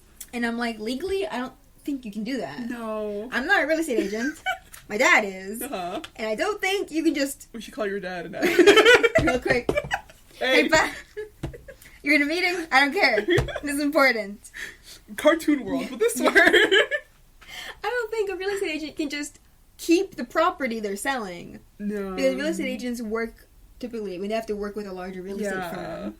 Or, I mean, the bank. Or whoever, like, owns the property initially. Because houses, they don't just exist anymore, really. Like, somebody owns it, and you have to buy it from somebody. So, I don't think she can just give it to her husband to connect into her backyard. Yeah, unless, like, the implication is that she, like, bought it to flip it. Maybe? I don't know. Maybe? I don't know what was the market like in the... I don't know. It wasn't alive. My excuse. But yeah, like, I guess she's kind of like, okay, I'm giving up and do what you will. Or pay me, I don't know. Yeah. Don't know. I think it's like, you can have it. Yeah. But Pete, like... Crisis Forgotten, like, sits up, like, 9 o'clock, eh? So I don't know how much of his attack is real or fake. Yeah. The later it seems to be real. Yeah, I think he probably is... Playing it up. Like playing it up whenever, but it probably does actually happen, because, we see. Yeah, jeez. Cut back to Goofy and Max at their lovely homestead. Yeah. And they're moving out. There's a whole truck that has like a. I just realized like a gash. Yeah, a gash. It's like the moving van has like a gash in the side. Mm-hmm. Yeah. And Goofy like tosses dishes to this guy Homer. This like ancient dog man with like a conductor hat or something. Like a train conductor. And he's the one like who's moving them. Yeah, he's gonna be driving the van. The moving truck. Yeah. We don't know who this guy is. No, it's some old geezer. Some old man.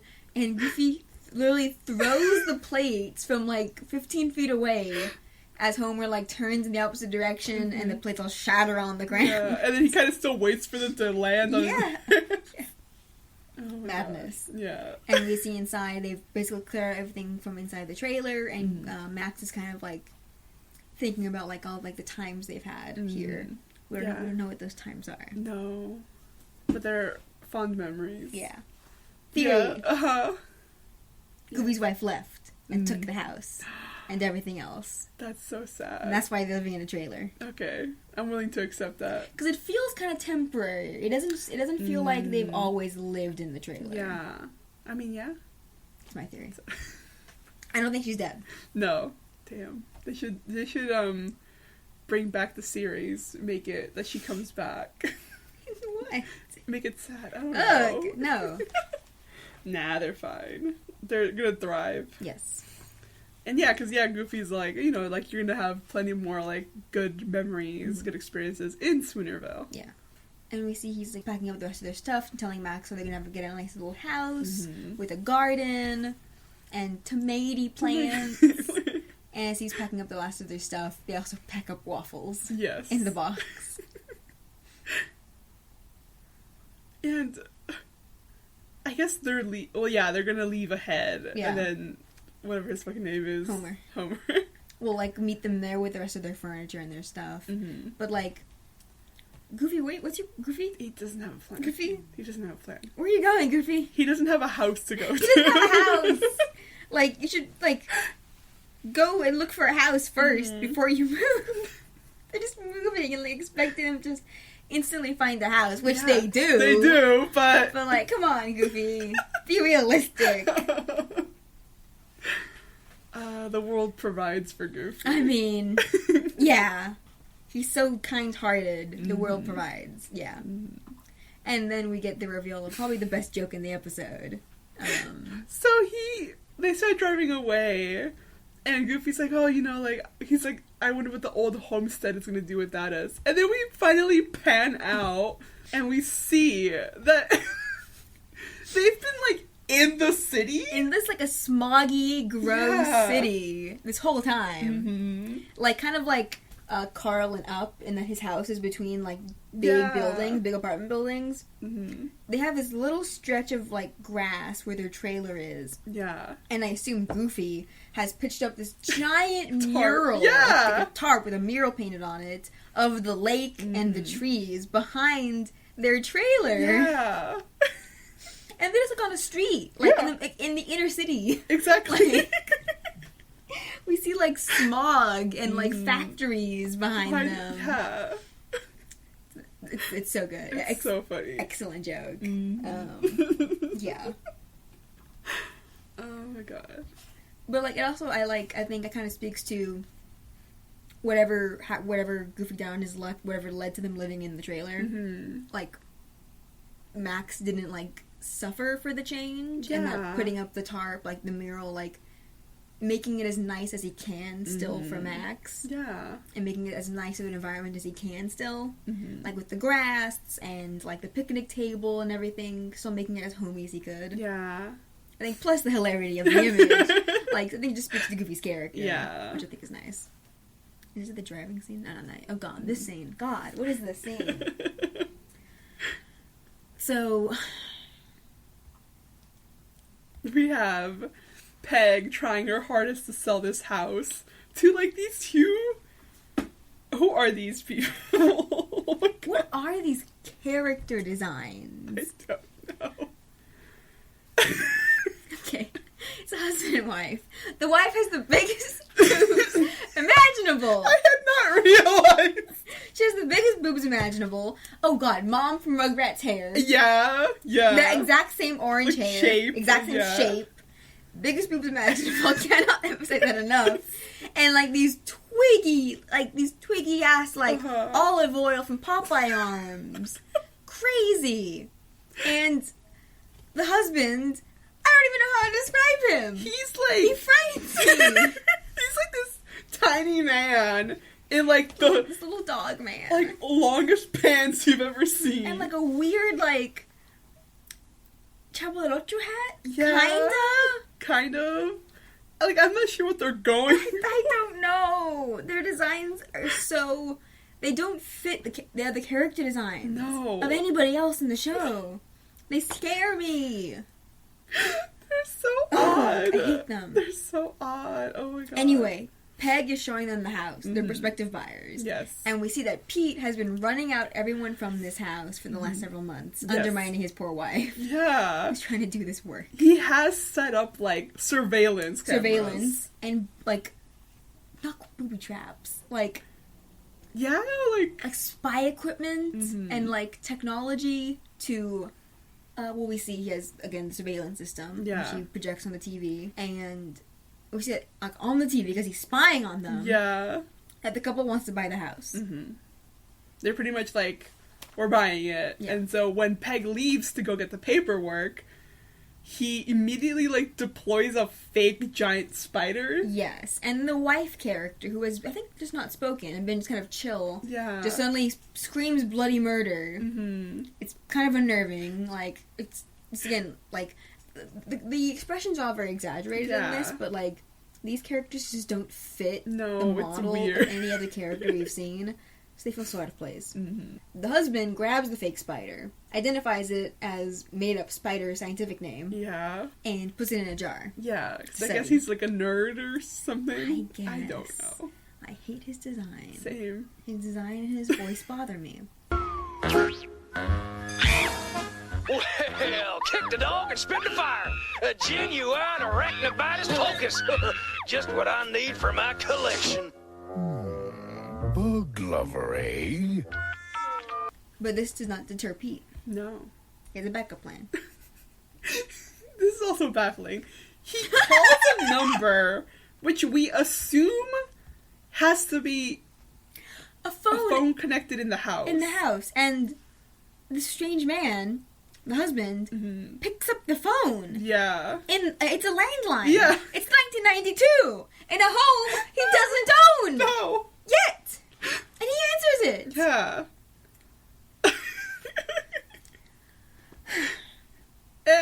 Well, I guess good thing, too, because he gets informed. Yeah. Yes. By, what does he call it? Like, the neighborhood protectors? Protective agency, protective community... Neighborly Buyers Protection Agency, yes. That, you know, like that scoundrel real estate agent hasn't told them that the house is built on, like, an earthquake fault. Yes, and he clicks a button on his remote, and we see that he's, like, set up something in the basement of the house. Yeah, like... to make it shake on its foundations. Yeah. Which I feel like would be bad for the house. I mean, he doesn't care, he's gonna bulldoze it. That's true. And so he does this, and at the same time he says this, and it freaks out the husband and wife. Yeah. And they both run out screaming. Pete, like, ignored his calling to be, like, a full-on fucking engineer. Yeah. Like, did he build this? What the hell? What the fuck? Work for NASA. What the hell? Engineer, like, architect, because he's building those little, yes! like, dioramas. Do that for a job. Seek fulfillment there, Pete. Anyway, husband and wife run out screaming, and Peg... gets, like, tackled as they're running out. Yes, yeah. And she's like, she just can't understand it. This is apparently the 10th time this has happened. Yeah. That week. Yeah. Girl, throw out your husband. Yeah. Throw him out. You're doing all this hard work, and he is, like, consistently undermining you for purely selfish reasons. You will not be allowed on the yacht. No. Your kids won't be allowed on the yacht. You won't be allowed in the water. No. He's the only one that can enjoy it. Yeah. Like, the kids can't swim in it. No. They're not going to be allowed. Drop the husband. Divorce him. Divorce. I'm a fan of the divorce theory. Yeah. Oh, in the Goofy movie? Yeah. Oh, they're definitely divorced by Goofy movie. Yes. He had to mellow. He's had to mellow out because he pays alimony now. Yeah, he can't afford the shenanigans anymore. Because as we see, he immediately goes to rent a fucking steamroller. Big enough to flatten a house, which does not alarm the steamroller company. No, it should. Okay, where's your contractor license? Yeah, What? they don't need that. Now what? It just reminds me of the episode in Malcolm in the Middle where Hal rents a steamroller as well, just so he can smash things. That's great. Oh my god, this fucking scene. Christ. So this is just the pure madness of the episode, I think, just distilled. Yeah. In just the drive to Spoonerville. Mm-hmm. You thought Launchpad was a menace on the road? Wait until you see Goofy in this episode. Yeah. Oh my god. Oh my god. Okay, so we see their tiny little red car. Yeah, so just stacked high with, their stuff. And they're, it's like Roadrunner. They're just, speeding along this road while Goofy's, rambling about, directions. He's not quite sure where they were supposed to go. Yeah. And the point where they have to then push their car up a hill. Yes. And then luckily, I guess, they make it, because we see, they're able to see Spoonerville is over that hill. Yeah. But now they're, down. They're on top of a hill. Yeah. Spoonerville's at the bottom. Yes. And there's, a telephone. Payphone. Payphone, yes. I was like, what are they called? Because, we're youth. Yeah. We're young and youthful. We're young and youthful. We never had to use a phone booth because, or payphone, there we go. Yes. Because we were too young when they were around. Yeah. And then cell phones existed. Exactly. I remember when they took them away, the last remaining ones. Yep. But yeah. So they see the city, the town. And Goofy realizes he forgot to call Pete and let him know that they were coming down, that they were moving. Yeah. In his excitement. Yes. This is also second funniest scene of the episode. So, because he calls Pete, and then Pete answers. Pete's in the middle of walking out the door. Yeah, he's making his plans and everything. Yes. He stops and picks up the phone, and it's like a horror. You could put in a horror movie sound, and in a horror movie trailer, the stings. Yeah. So Pete answers the phone, and he all he hears. Yeah, all he hears is the Goofy laughing. The Goofy the yuck. And his heart drops. And he like looks at the phone and hangs it up immediately. Then it rings again, and that's when he does answer. Yeah. And we don't hear Goofy's side of the conversation for a bit. But they are talking. Yeah. Let me see. I need one steamroller, a couple dozen palm trees, 100 gazillion gallons of trout eggs. Oh, I can't believe this. We don't go out the door. Hello? No. Goofy? Yeah, long time no see. Not long enough, you break. You say you're coming to Spoonerville? Gee, that's swell. Like, Goofy kind of lets him know that they're moving to Spoonerville. Yeah. And we just get, like, Pete's, like, distressed reaction to this news. Yes, and I feel like the animation here on his face as he's talking, is they match the dialogue to his facial expressions really well. Mm-hmm. Just like his, like, slow unraveling of realizing Goofy's coming. Yeah! That Goofy's gonna be, like, in the same city as him. And then chaos erupts because the car starts rolling down the hill. Yes, because they left it in neutral after pushing it up the hill. And it starts falling. Max notices. And Goofy's still on the phone with Pete. He's, like, yanking the payphone behind him. Yes. Because Pete is giving him directions to come, like, his directions being, like... Go to the next state. Yeah, just cross state lines, and then you'll get here. Mm-hmm. It's a fun little bit with Goofy dragging the payphone. Like, he's fully yanked it out of the ground. Yes. And I think this is where the episode gets the most Looney Tunes. Yes. So Goofy and Max are chasing the car, which is going down the most insane, like, scraggly cliff faces. Mm-hmm. Like, it's a hazard. Yeah, like... they fully plunge off cliffs. Mm-hmm. And the car is somehow sticking to the road. Yeah. Even as it is, like, winding and winding and winding along these, like... It's, like, narrow, barely enough to fit a car. It's like fucking bald mountains. Yeah. Like, what are these mountains? Like, what is So Spoonerville? treacherous, Yeah, yeah. what the hell is this place? No, so they plunge off the cliff, land in the car, and Goofy lands head first, so he cannot steer. At that point, they discover that Waffles was in the box, so Waffles got free. Yes. But then when Goofy lands, he can't drive, and then Waffles is driving for a bit, or at least holding the steering wheel. Yeah. And then they're like face to face with another truck. Yes. That's coming straight at them, and Waffles turns the steering wheel. Yeah. Sorry, the cat steers turns the steering wheel, and it kind of similar to Goofy movie where they hug the railing. Yeah, that animation. There's like a callbacks, I guess, in Goofy movie to this. Yeah, because the car being left in neutral, like in Goofy movie, they didn't put the parking brake on. Yeah, so the car rolls down the hill.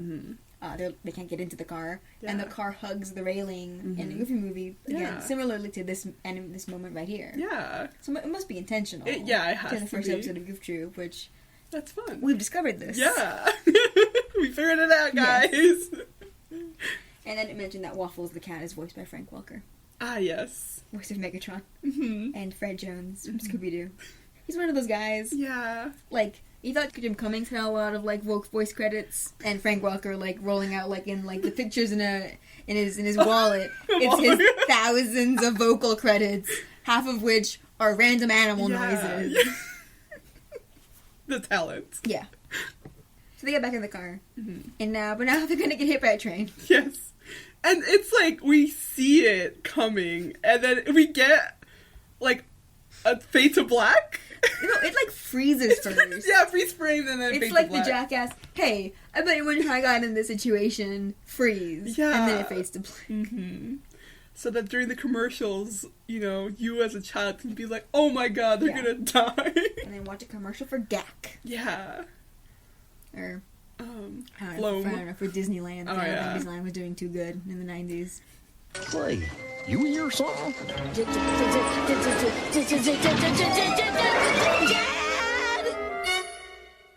We go back from commercials. Yeah. And like it's fine.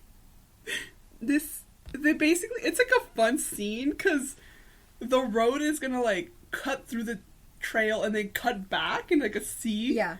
And so the train and the car barely miss each other. Yes. Both ways. But then the car ends up on the tracks anyway. Yeah.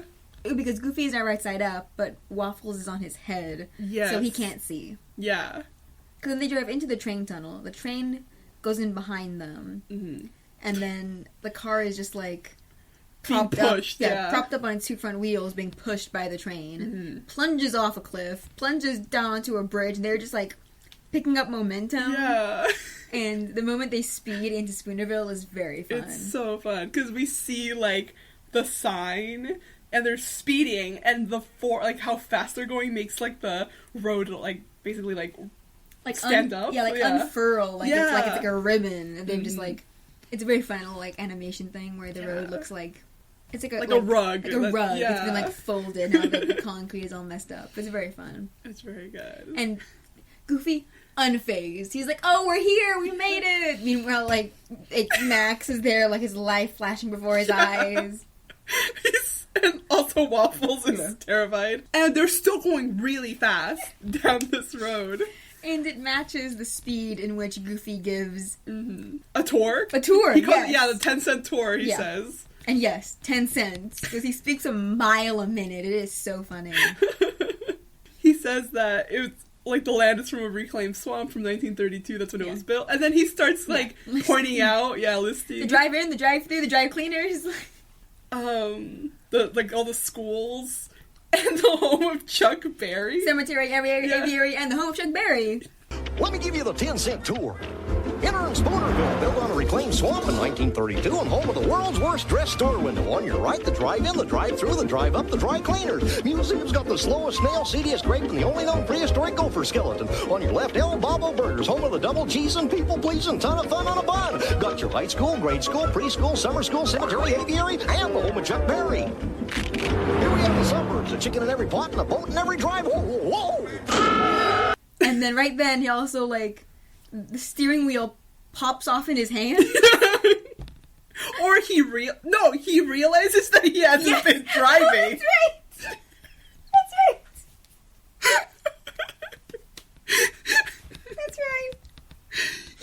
realizes that he has not been, like, that steering wheel is not connected to anything anymore. And he slams on the brakes, but they're going so fast that they do stop, but right before that, they do ding Pete's boat. So, because they do reach Pete's house. Yeah. And they do slightly... A little bit. Ding the boat in his driveway. And then they all just tumble out of the car. And, like, all this stuff falls out on top of them. Yes. Oh my god. In this scene, because we see that Max is, like, obviously, like, nauseous, was just in an accident. And dizzy and everything, yeah. And so he's, like, walking towards the house, and so like, he... with a, like a lamp? Wrapped in a blanket with, like, a desk lamp. Yeah, on his head. On his head. And so he sees, like, he and PJ see each other, because PJ's at the window, and they're obviously frightened to each other. Because they hear the crash inside the house. Yeah. And I'm sure, like, the squealing of tires and everything. What the fuck? And, yes, this is our first look at PJ. Peter Pete Jr. And we see that Peg, and we see that the youngest daughter, the young daughter who we haven't seen yet as well, Pistol, both also come out of the house at the noise. Yeah. And Pistol is, like Peg, a reference to another one of Pete's names from the shorts, which was Pistol Pete. Okay. That's fun. Yeah, it's fun. And Pistol's is a funny fucking name for a little girl. Like, that's her legal name? Yes. Yeah. I guess. Yeah, yes. That's so funny. It's the only name she has. Yeah. And so Peg comes, like, ready to, like... So Peg comes out ready to, like, fight whoever. She goes out with a broom, ready to beat whoever, like... crashes into the house. Because, like, the person was, like, speeding, slammed on the brakes, and then, like, hit the boat. Yeah. So she comes up with a broom, like, held over her head, ready... Because Goofy's still, like, kind of passed out. Yeah. Like, tumbled halfway out of the car. But then she recognizes him. Yeah. And she's very excited to see him. She is so happy to see. This is, like, the happiest she's been. Yeah. The whole episode. And we learn that she, Goofy, and Pete were all in high school together. And, I don't know if she and Goofy... I don't think they dated. No. But they, like, maybe... could have. Exactly. They might almost did. Yeah. Because, I mean... They had this kind of situationship. Yeah. They had Will they, won't they? Yeah, something. Because she gets, like, real close to him. And, like, as they're talking... Like, and Goofy saying how she looks, like, just as pretty as she did in her homecoming picture. And, like... She's, like, touching him and stuff. Yeah. And then one of the funniest line deliveries... As she's like, because she has like a higher pitched voice, and she's like, oh my god, very excitable. Yeah. Then she turns around, very gruffly yells at Pistol to stay away from those slugs, and then she'll immediately go back to like, oh my god, Goofy. And like, and Goofy does react to this. He's like, whoa. Every time she starts yelling, it's very funny. And she does it multiple times. And Goofy's like, even like, slugs? And then she just keeps talking, and then she yells at Pistol again. I haven't seen you since high school. You're still pretty as your homecoming Now picture. cut that out. Why didn't you... Pistol, stay away from those slugs. Call me and tell me that you were... Oh, it's so good. I thought I told you to leave them alone. They're slimy and scummy and filthy. Oh, and who's this? Oh, Peg, my son Max. Hi, Max. Oh, listen, we sort of dinged your boat. Oh, Pete'll be so glad to see you. He won't even notice. You sure? I'm sure. Oh. Come on in. We've got so much to Wipe your catch up on. And wash your hands. And then she immediately like goes like, who's this? Like that whole little interaction is forgotten. And so Max still has the blanket and the lamp on his head. And yeah, again she's like back to her like being her sweet self. When she's like, oh, and who's this? Yeah. She like takes the lamp off of his head. Yeah. And Max is like a little embarrassed at first, but like she's very nice. And I do like a little bit more of Goofy being self-aware, where he's like, hey, also sorry, we hit your boat. Yeah. Our bad. Like, should we... And Peg's like, oh my god, don't even worry about it, who cares? Come on in. Yeah, they're like, Pete's gonna be so happy to see Goofy. Yeah, he'll never notice. He'll never even notice it. Yeah. And right before they go in, she yells at Pistol to wash her hands. Yes. He's been playing with slugs. Yeah. And so yeah, now we meet Pete and Peg's kids. We meet PJ and Pistol for the first time. Yes. So PJ is voiced by Rob Paulson. Sorry, Peter Pete Jr. Awful. God. Rob Paulson, obviously, another very popular voice actor. A very long resume.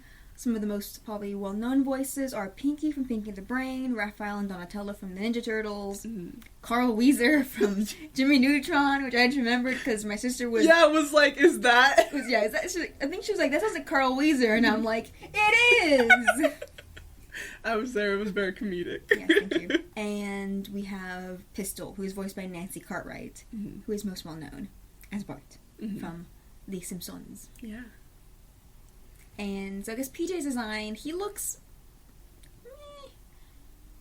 kind of like Pete, just like shape, but he has a kind face. Yeah. He's a very nice kid. I love PJ. And he wears like a big jacket he can kind of like hide in. Yeah. Because he's bigger like Pete is, but the jacket like makes him seem smaller. Yeah. He's kind of hiding in it. It has like a high collar.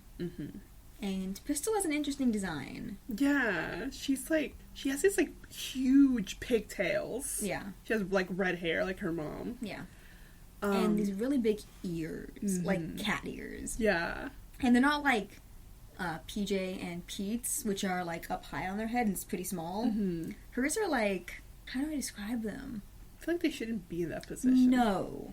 Like, her design kind of bothers me. Yeah. Like, the character is fine. But the design, it bothers me. There's, like, too much hair. Yeah. It's also, like Peg, I feel like, it's like, where are your ears in relation to your hair? We don't see Peg's ears. No. We assume she's a cat.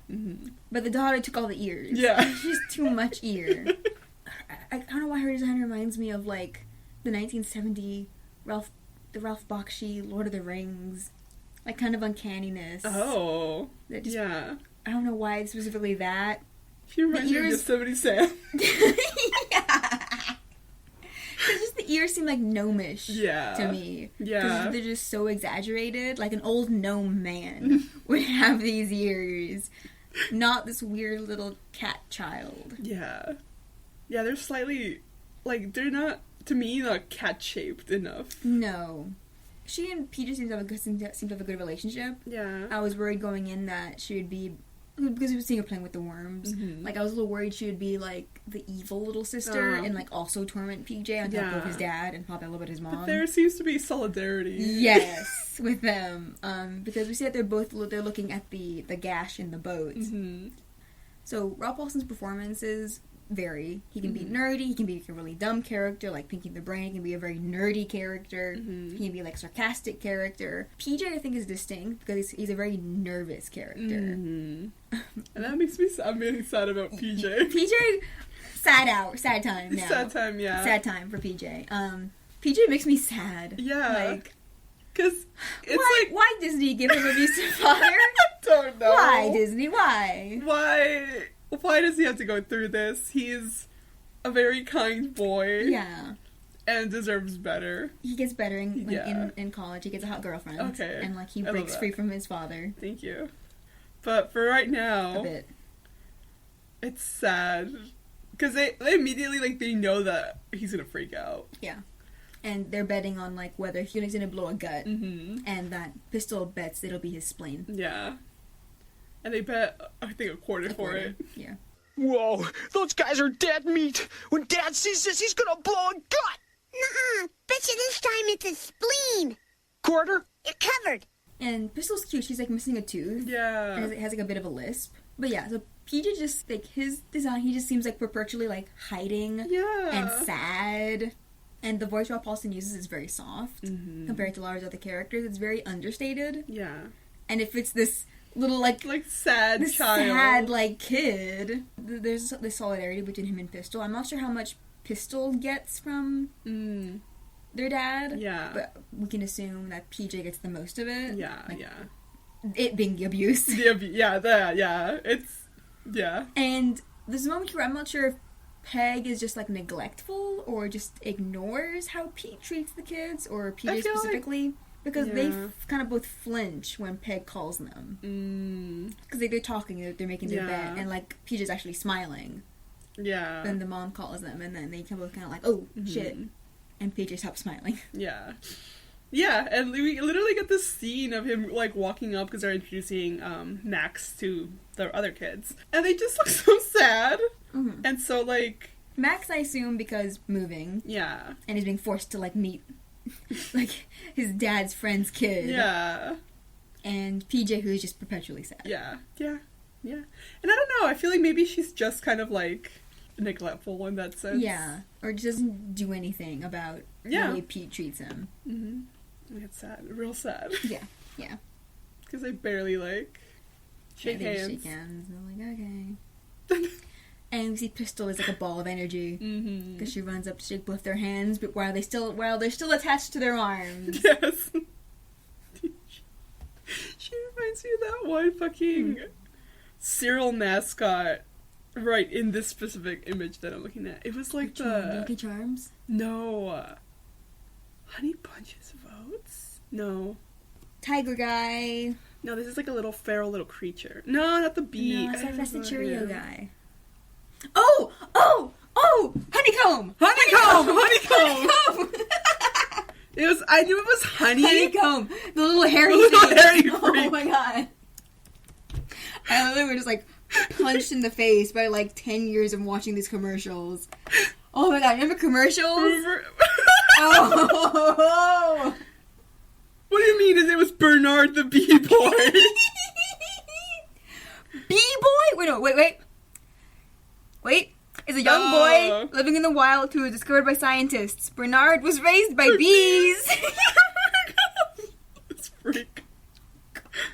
Oh my god. It looks like Sonic the Hedgehog.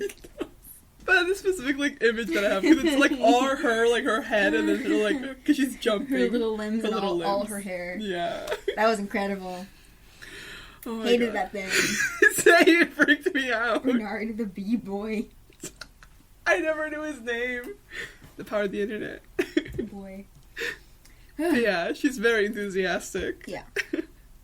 And meanwhile, we see, like, fucking supervillain shot of Pete in the steamroller. Like, already in his fisherman's cap and vest. Ready, because he has 5 minutes until the deadline is up. Yeah, and he is, like, driving that steamroller to his house with all of the, like the mountain range, the cabanas, the palm trees, a big tub of water for the lake. And he's driving all of these straight to his house.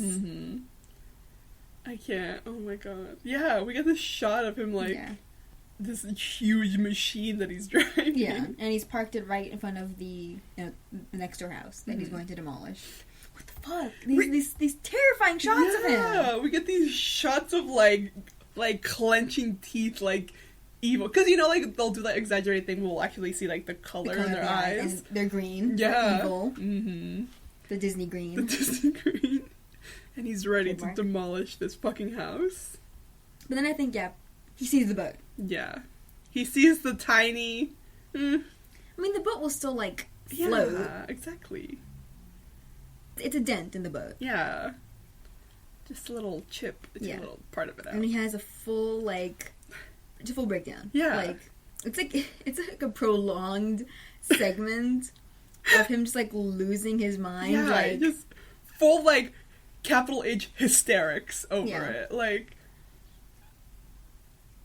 at some point a rocket launches off of his head. He rises like a zombie, and then he just screams so loud that you see from space. Yeah. I can't even describe, the what they do with his face and the animation is just kind of like...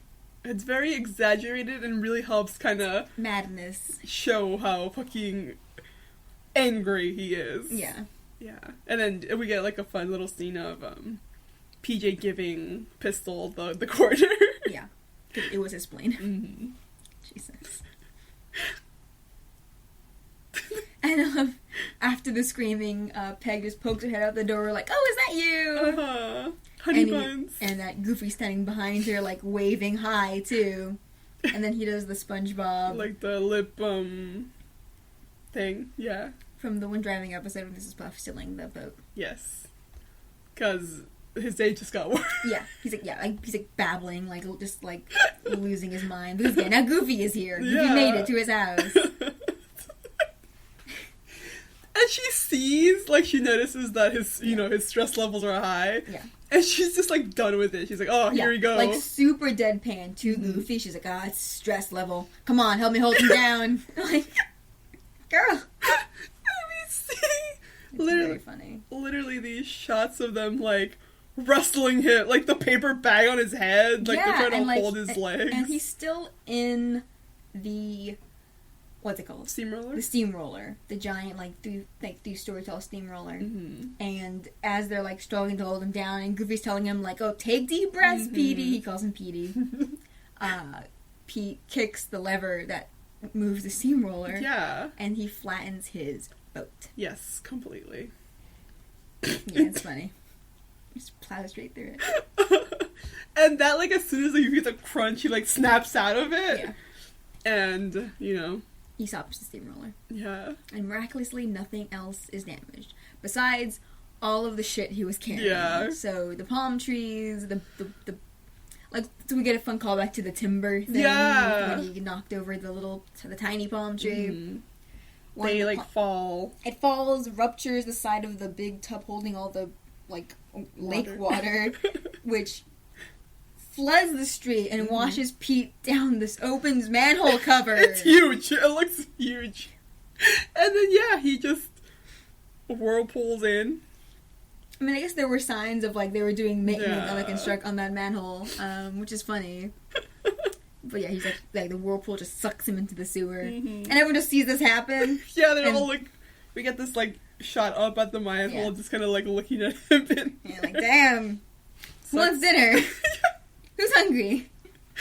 Like, Peg gives no shit. She literally does. No, she doesn't care. And this is probably my favorite bit of the episode. We see they're in Pete's house. Mm-hmm. And Max is playing with what he thinks is a video game. Yeah. He's messing with the remote. And it's the remote for Pete's weird security surveillance thing. So he's, like, messing with the satellite and, like, breaking tree branches. Like, it took me a second to realize what was happening. And it is... That's funny. It's just funny. It's a clever joke that, like, to call back to, like, the stupid fucking thing that Pete had, that it's a real thing, and that Max found it and is messing with it. Because we see that later he, like, fries it, because, like, something, like, explodes off screen. Yeah. And so... Goofy's been away from home too long. He does not realize that Pete is not a good person. No, because he's literally talking to his kids about, like, how great of a person Pete is. Yeah. And the kids are kind of like, what the fuck are you talking about? Yeah, they're like, where are these guys from? Like, what is up with them? Mm-hmm. Because, yeah, like, literally Goofy's kind of making Pete out to be, like, this server of the community. Yeah, like a saint. Yeah. That he's in there, like, making a nice dinner for them. Yeah.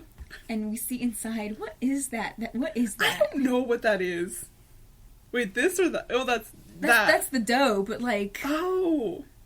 A chicken? I think it's but then later it's like a roast that he's holding. Oh, I don't know what the fuck they were cooking in this house. Also, it's like 9 p.m.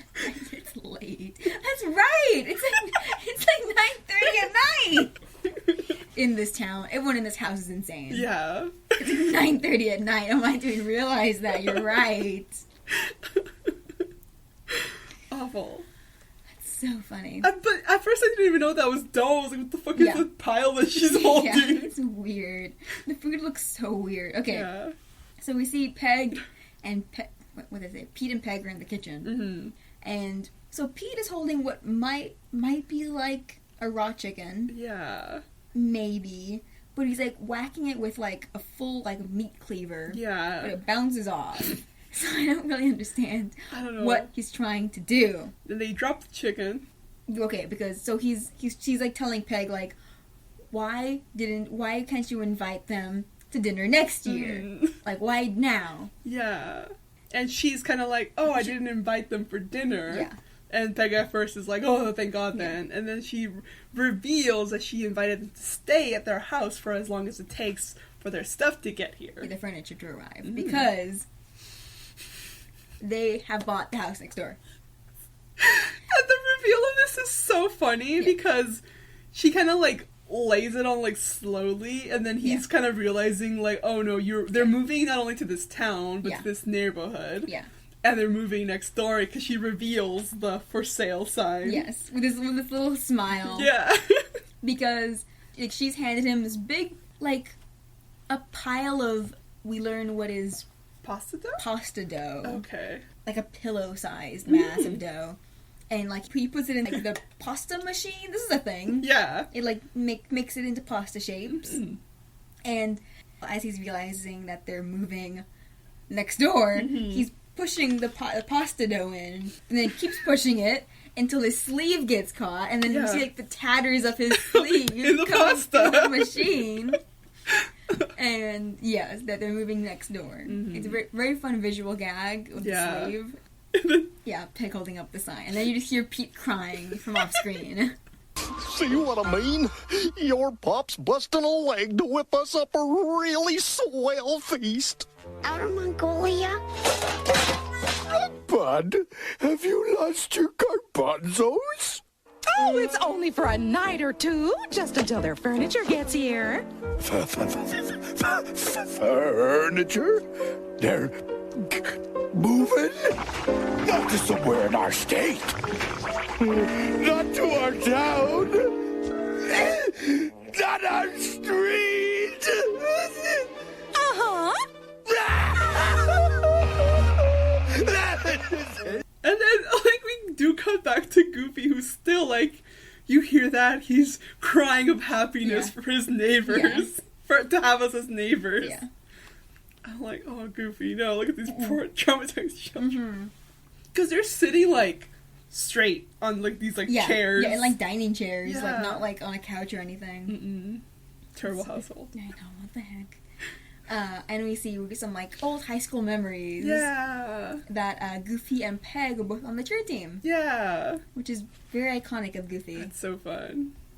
And he's talking about how he doesn't think it was fair of the coach to call Pete, what did he call them? Putty Fingers? Putty Fingers Pete? Yeah. Because it wasn't his fault that he, like, fumbled. Yeah, the big game. And we see in, like, these old photographs that Goofy, as one of the cheerleaders, kicked Pete in the face and made him miss the catch. Yes. He deserved it. Yeah. He did not deserve to forever be like, I want us the championship. No, yeah. But apparently he'd been lying about it and, like, telling his kids that he won the big game. Yeah. And yeah, we got this, like, cut from the photos to Pete, like, the most angry I've seen a man eat celery before. It's like a giant stalk. 2 feet long. He's, like, gnawing on it like a caveman. Meanwhile, PJ, like, in a moment of, like bliss for a moment, is like, oh, whoa, you lost the game? You totally told us you won! Yeah. But then he's like, oh, fuck, wait. Right, I forgot who my dad was. Cut to Pete just, like, banging on the table in fury with, like, a ham? A ham. And Peg just has Pistol. She tells the kids, oh, time to go to bed. Yeah. Well, Pete is he's like on a rampage on the dining table. Madness. Oh my god. And so Max is going to be sleeping in the same room as PJ, I think. Yeah. So you see Goofy pulls Max aside and tells him, oh, try to be friends with PJ. He's like, oh, like, any son of Pete would be a great friend. And Max is gonna, like, if you say so, like... Okay. And God, Pete. Oh my god. He literally, like, also has a chat with PJ, but it screams PJ's name. Yeah. This is how he calls him and, like, everything. It's like he just yells his name. PJ runs up. And just very angrily talking about how, like, don't interact with that goof kid. Yeah, like, don't make friends. Yeah. Goofy sucks. His kid sucks. Stay away from them. He's gonna get goof chirped. Yeah. Now try and be pals, okay? Any son of Pete would be a swell friend to have. If you say so, Dad. PJ! Now don't get too friendly with that kid, see? He's crawling with goof germs. Why, you catch one of them and you'll wind up just like him. The ears, the nose, the yucks, the works. Why, I've seen it happen and it ain't pretty. Now protect yourself, see? Yeah, just don't form a friendship with this kid. Yeah, and at the same time, this visual gag, their dog bites the ham he's still holding. Yes. And doesn't let go. So after his conversation with PJ, he opens the front door and throws the ham out with the dog still attached. It's so weird. Yeah. cut with the dog still biting the ham. This dog reminds me. Yes. Of this weird little creature from the, not really, from the Anastasia prequel movie. I will literally, I think I know what you're about to show me. I hate. Not the bat, not the bat. Okay. This is the creature. It's the, so, listener, if you have not watched Bartok the Magnificent. Because why would you? I'm so jealous if you haven't seen Bartok the Magnificent. It's like a prequel to Anastasia. About the bat. Why? It's about the bat. Why? I don't Money. know. This must have been direct to VHS, DVD, whatever. Yeah. I'm not gonna get into the plot. Mm-hmm. I'm not. Just look up the peel off. Yeah. This creature thing, its face is what this dog looks like. Mm-hmm. It's this pink worm thing. I hate looking at it. Yeah. Right? Yeah, that... It's awful. Like the mouth. Yeah. Okay. Yeah, I'm done talking about that movie. It's very bad. There's some possible fetish stuff in there. What the hell? Don't worry about it. Oh my god. With the dragon lady. If you know, you know. If you don't know, consider yourself blessed. I'm scared. You should be.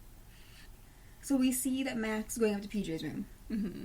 And because Pete warned PJ about goof germs, PJ is wearing a gas mask.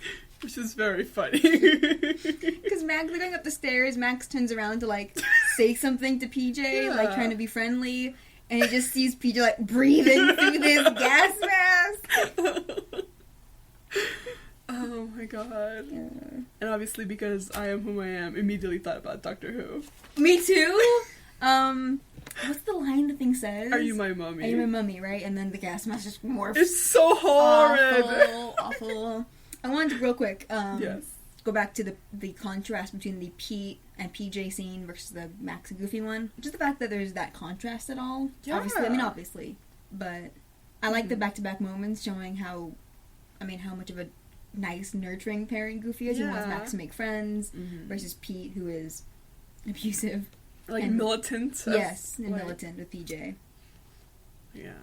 Yeah, and just the choice, obviously, to have Pete and PJ, not Pete, Jesus Christ, Pete and Goofy be fathers, the contrast they bring to that, because this is the first time, really, that this is, like, now, what would become, like, the modern characterization of Pete. Like, going forward, this is what we know him as. Yeah. Pete isn't just, like, their shitty neighbor or anything. He's their neighbor, who also has a son, who will become Max's best friend. Yeah. And in that, we see the contrasting of the parenting. Yeah, like, they're living, in a way, parallel lives, but they're so completely different in their way.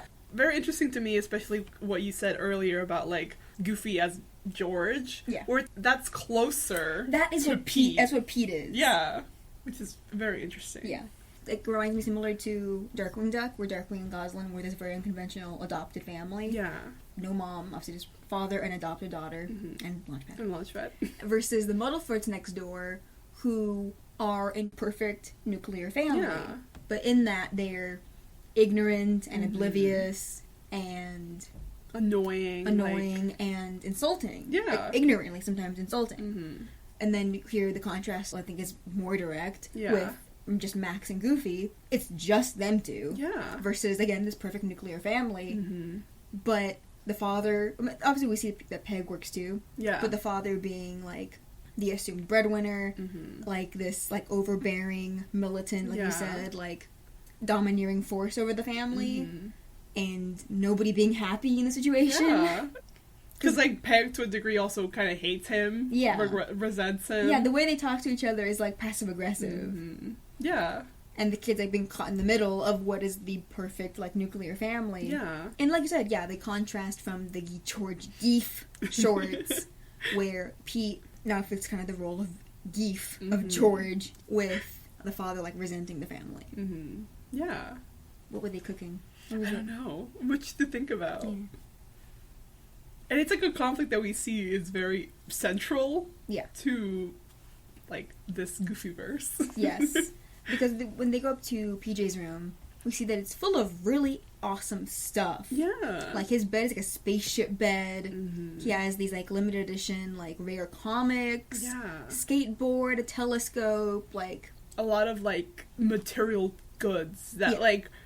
Basically, but, like, we see that Max is really impressed, and he's like, holy shit, you have, like, a lot of cool things. Yeah, and he wants to read the comics, but they're all sealed. Yeah. And PJ's dad doesn't let him open them. Yeah. Or read them. Or touch them. Yeah, and he does that to multiple things in this room, like toys and stuff. Everything has to stay in mint condition. Yeah. Toy plane, skateboard. Yeah. Everything. Everything. His dad doesn't let him touch it, doesn't let him play with it.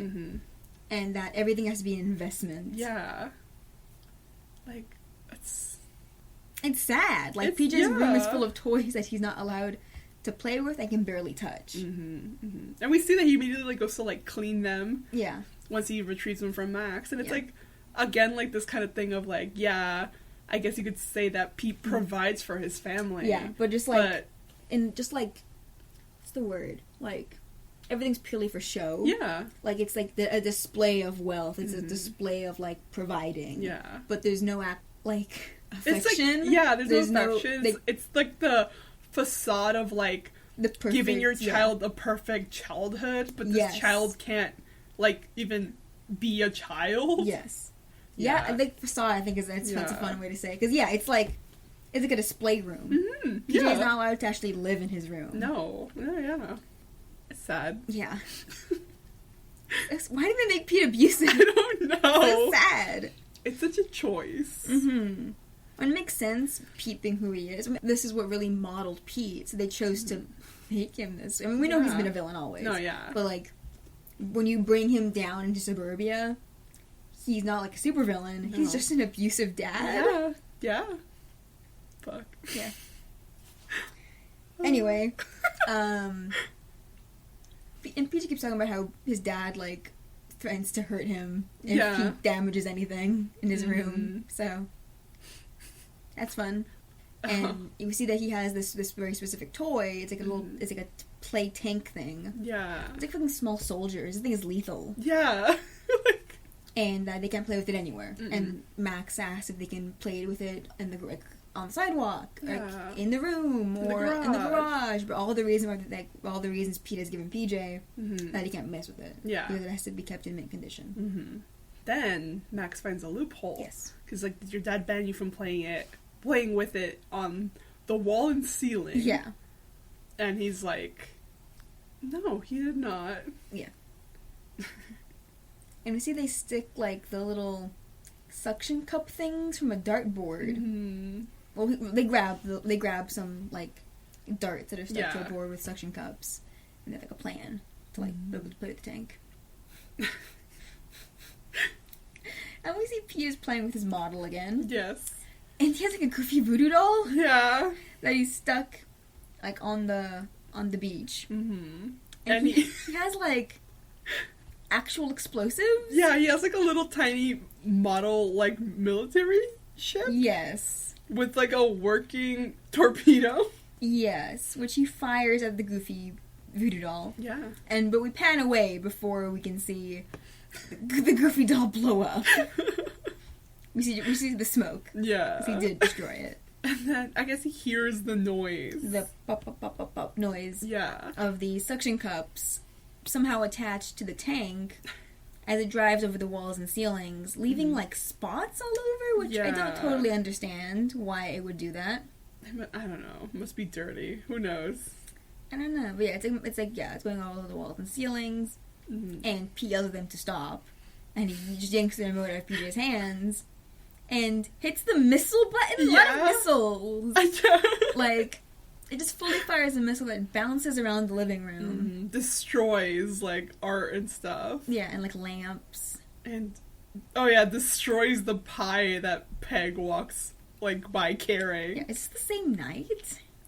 I'm assuming it's the next day? Then we see them sleep. Oh. It's like 11 p.m. at this point. They were baking a cake and a pie. And they had dinner, and then... But then Peg's at time for bed. The continuity is whack. Maybe it has been like a day. No, it doesn't make sense. It doesn't make any sense. Maybe, like, the kids were off to bed. They were gonna have, like, their little post-dinner... Yeah, pie and, like, coffee or something. Yeah, un cafecito. Yeah. Yeah. I know. Maybe the kids are supposed to go to bed, but they start playing. Yeah. No, yeah, I think that's probably it also. Yeah, madness. Yeah, so Peg and Goofy bring out, like, the coffee and, like, the pie. And Peg is just, like, smiling and, like, oblivious to the missile, which Goofy does notice. I feel like she just ignores anything that will ruin her vibe. Yeah. That's the kind of person she yeah, is. because the missile, like, plows through the pie and, like, destroys it. And she's holding it in her hand, like, on the plate, and it's, like, dripping down the sides now. It's crumbling. And she's still like, does anyone want pie? Yeah, and it's, like, destroyed. And Goofy, like, sees it, like, We just get this, like, pull-out shot of the house, and we see, like, lights blinking in there. As the missile presumably just keeps bouncing off walls and doesn't hit anything. Mm-hmm. Shenanigans. Sure. And fade to black. Yes. It's now 2 a.m. And now everyone's finally, like, going to bed. Mm-hmm. The continuity in this is insane. Yeah. You see, because Max isn't even sleeping in PJ's room, he's sleeping in the living room. I think they banned it. It's probably. So yeah, I think the kids were supposed to go to bed, and then they started playing. Yeah. Parents were gonna have a little coffee. Yeah. And the kids are asleep now. And we see Pistol asleep, because the cat and the dog, whatever his name is, has been kind of going after Waffles. Yeah. And they're, like, about to fight over, like, the headboard. Mm-hmm. But she, like, grabs them and, like, snuggles them. Yeah. Like, in a way that they can't fight each other anymore. Mm-hmm.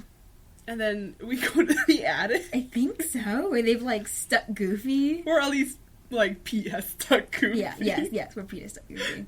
But Goofy does not mind. He is so grateful. Yes. This is another part that reminded me of Cousin Ernie from I Love Lucy. Because there's a famous Cousin Ernie bit where he is asleep in the... in a little bed. Is it folded up on him? No, because he's like, oh, I don't know how to sleep in this mattress. It's one of those little, like, folding mattresses. Yeah. And so when they wake up in the morning, it turns out that he, like, slept in the middle of the mattress, but he didn't unfold it. So he's just, like, in the middle. Let me see if I can get a good image of it. Yeah. They discover him. Like, he wedged himself in the middle of the folded up mattress. Yeah, and they find him like that. That's hysterical. I love that. That happened to Goofy, but he would fall asleep when it was like flat, and then it would snap shut on him, and he would just keep sleeping. Yeah. That's great. I love that. Yeah, it's like, how did he sleep, and then they find him like that. That's good. Because, like, yeah, Goofy's, like, incredibly grateful. Yeah. About even this, like, shitty little cot. Yeah, like he would have settled for a welcome mat. Goofy. Goofy, please. It's like it has holes. Yeah.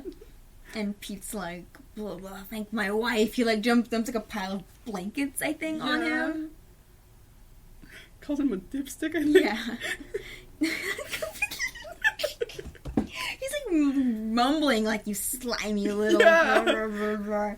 And Goofy just, like, waves goodbye with his fingers, like, just smiling blissfully, like, just, like, not hearing, like, all the insults. Mm-hmm. Goofy, you deserve better. Yeah. Where's Donald? Yeah. Let's see what Donald's up to. Fuck Pete.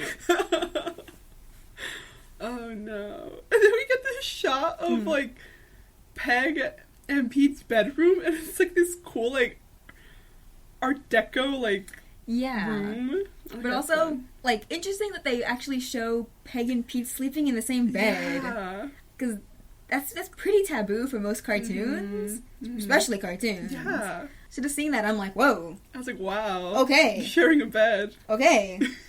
Peg took something. She is knocked out. Oh, yeah. She's on something. What's like a low key. Oh, like just like a melatonin? Yes. At the minimum. Yeah. The whole jar. She's out. Because Pete keeps, like, waking up and, like, grumbling and, like, or, like, singing loudly soon, and yeah. Peg sleeps through it all. And then, yeah, like, he hears, like, a crashing noise. Crash. Do you know what that was? No. We don't see what it was. Yeah, I don't know what's happening here. Because Pete goes to check. He grabs a club from his golf bag, and we see Goofy come in. Maybe just Goofy, like, coming down the stairs, maybe? Maybe, but we don't see, anything. So he goes to come in, but then he, like, kind of sneaks in, and Pete swings and misses, because he swings over Goofy's head. Yeah. Hits the golf bag, which lets loose a bunch of golf balls. Then proceeds to, like, slide on the golf balls. Like, what are the Home Alone? What Bandit style? What? Like, woo, woo, woo, woo.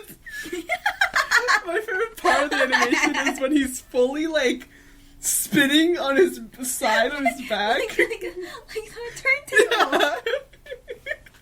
Because Goofy thinks he's still stressed, because he's like, whoa, whoa, whoa. Yeah, he's like, oh, you can't fall asleep. Yeah, I'll sing you, like, a Goof family lullaby. It's like, isn't it just Camptown Lady? Sing this song. It's that tune. Yeah. But it's the loudest song possible, and he's, like, clapping, and, like, he's got a chair to sit down and, like, slap his knee. Peg sleeps through all of this. And Pete is still sliding. Yes. He, like, slides out of the room, down the stairs. And Goofy, like, doesn't notice. No. He doesn't notice.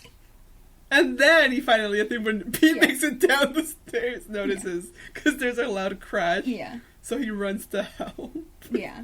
He's like, oh, maybe he needs another chorus of the song. Yeah. Pete snaps. Like, something in his brain just breaks. And he smashes through the door, out of his PJs, so he's in his, like, tank top and, like, boxers, smashes through the door of his garage, crashes through the door of the garage in his, like, car, which looks like a Cadillac, speeds all the way... Races up the perilous hills. Yeah, up the perilous cliff to whatever, like, city Goofy lived in, finds the moving van, which is moving at 2 miles an hour, has not left Goofy's driveway. At all. He... like, grabs Homer. Does he yank him out of the seat? Oh, he jumps in and leaves Homer there. Leaves his car there and drives the van to the next door house. Like, parks it on the lawn. And then, like, a crazed man, like, runs into his house, grabs, like, Max, Waffles, Goofy, throws them over his shoulders, and runs them into the house, throws them in among all their furniture. This is the way we dump the goose, dump the goose, dump the goose. This is the way we dump the goose, da-da-da-da-da-da. Goofy just wakes up and is like, oh my god, our stuff, we're finally home. And then his pants almost fall off. It's interesting animation detail, because we assume he's borrowing someone's pajamas. Yeah. And so the pants start to slip. And so he has to, like, yank them up. And I'm like, that's an interesting choice. Just a little gag. A little gag. And so he runs over to hug Pete. Like, saying how he's like, oh, you're a prince, you're a lifesaver. And that makes him break even more, because he runs out of that house, like a month. Like, gibbering, like a maniac. Like, he's just lost it. He barricades the front door with, like, planks of wood. Insane animation. I can't even describe that. He jumps in bed, and he's still having this panic attack, but he's like, why am I freaking out? They're out of my house. Yeah. Everything's fine. He's like, I got him out of my house tonight, and I could get him out of theirs tomorrow. Yeah. And then, like, Peg has been asleep the whole time. Like, Pete is, like, ranting loudly. He's, like, ranting and raving, and she's just asleep. Does Xanax knock you out? What should it take to just knock her out? It's every night. Just pops a pill. So... it's not her problem until she wakes up in the morning. She didn't have to deal with fucking anything. And we see that at, 2 a.m. or whatever time it is, Max and Goofy are, like, just doing home renovation.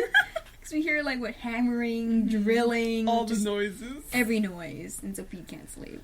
Yeah? Wow. And that's the end of the episode. If that felt insane, it was insane. It was insane to describe. Yeah. You have to see it. There's so many, like, visual gags. It's very funny. Just I've never seen crazier animation. Yeah. Like, especially like a Disney cartoon.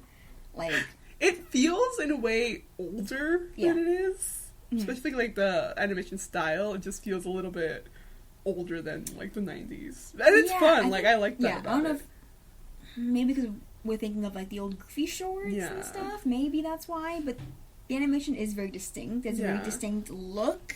Mm-hmm. Like no other Disney cartoon looks like this. Yeah. Nothing that I've seen so far. Mm-hmm. Yeah. Yeah. And that was the first episode.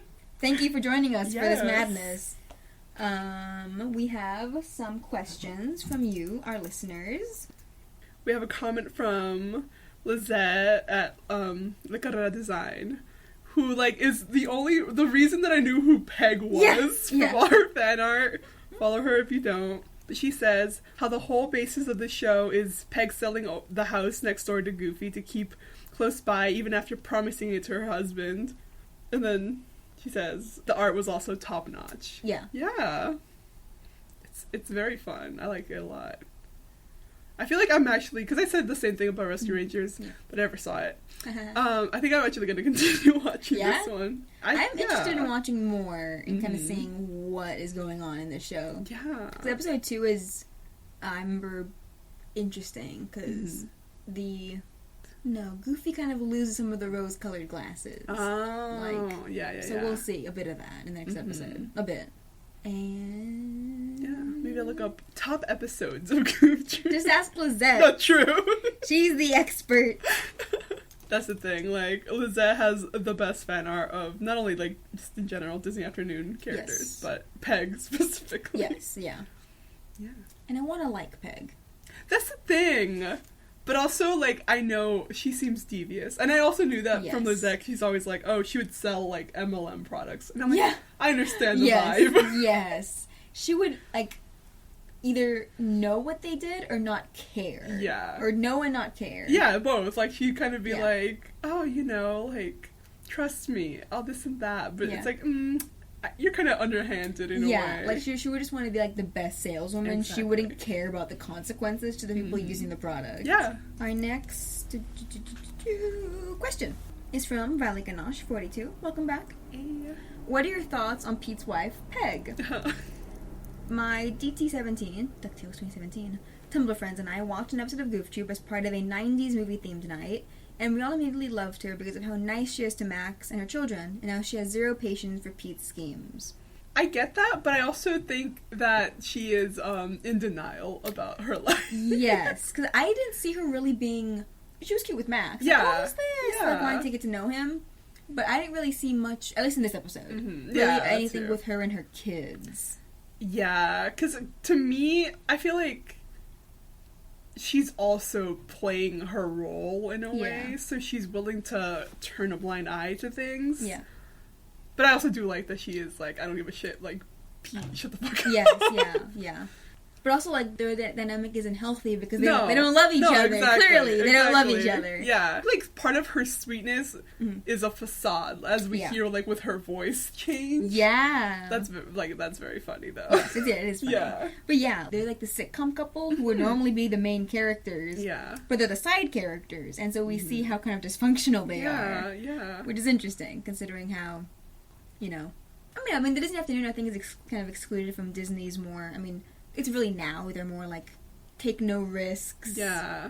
Bland milquetoast products. Yeah. I mean, every single Disney Afternoon product, whether or not we like it, is very distinct. Yeah. Very different. And not... It's a very, like, unique idea. Yeah. And, like, subversive in ways, like Yeah. with Goofy and Max and Darkwing and Goslin. And then Gargoyles. Yeah. When we get to Gargoyles, folks.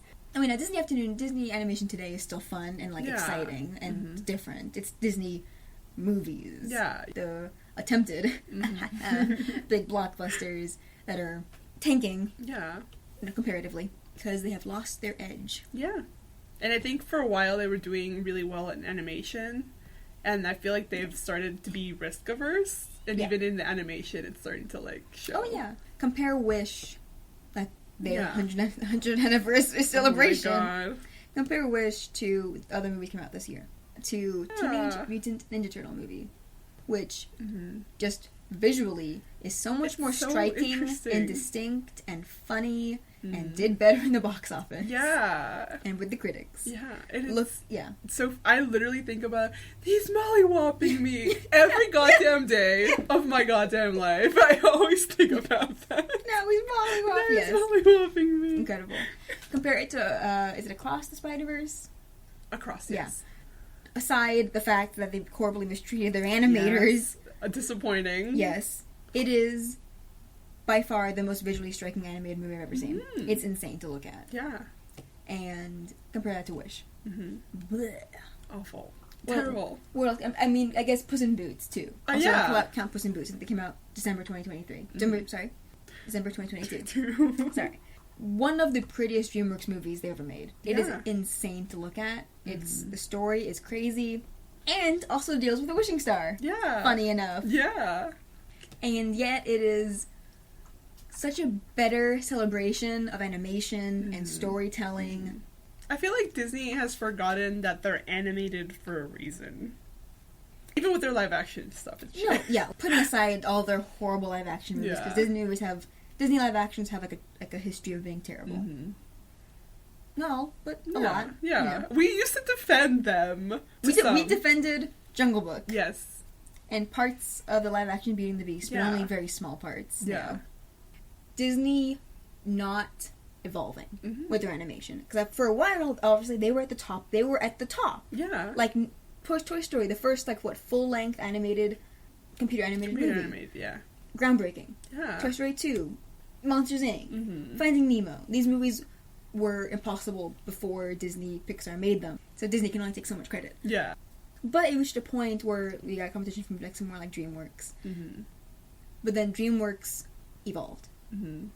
DreamWorks kept evolving with 2D, with computer animation, and their stories evolved, and they weren't stuck in any kind of rut, really. I mean, obviously DreamWorks has highs and lows. I'm pretty sure Shrek 2 came out the same year as Shark Tale. Yeah. So it's like they're willing to they take risks. Yeah. Like Kung Fu Panda, Megamind, the Shrek movies, Puss in Boots.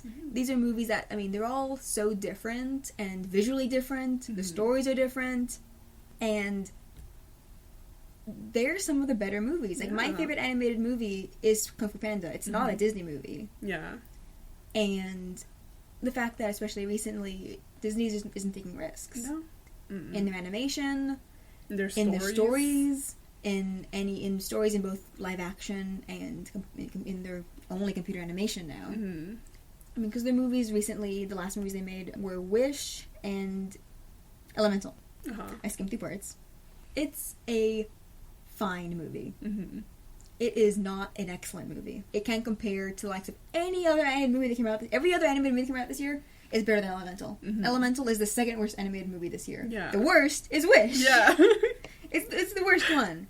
It's disappointing. You have all this power and you have all this money, and what are you doing with it? Yeah. You would think that they would invest it in creating new forms of animation. Yeah, creating considering new that's what they were doing. Yeah. Up until the last 3 years.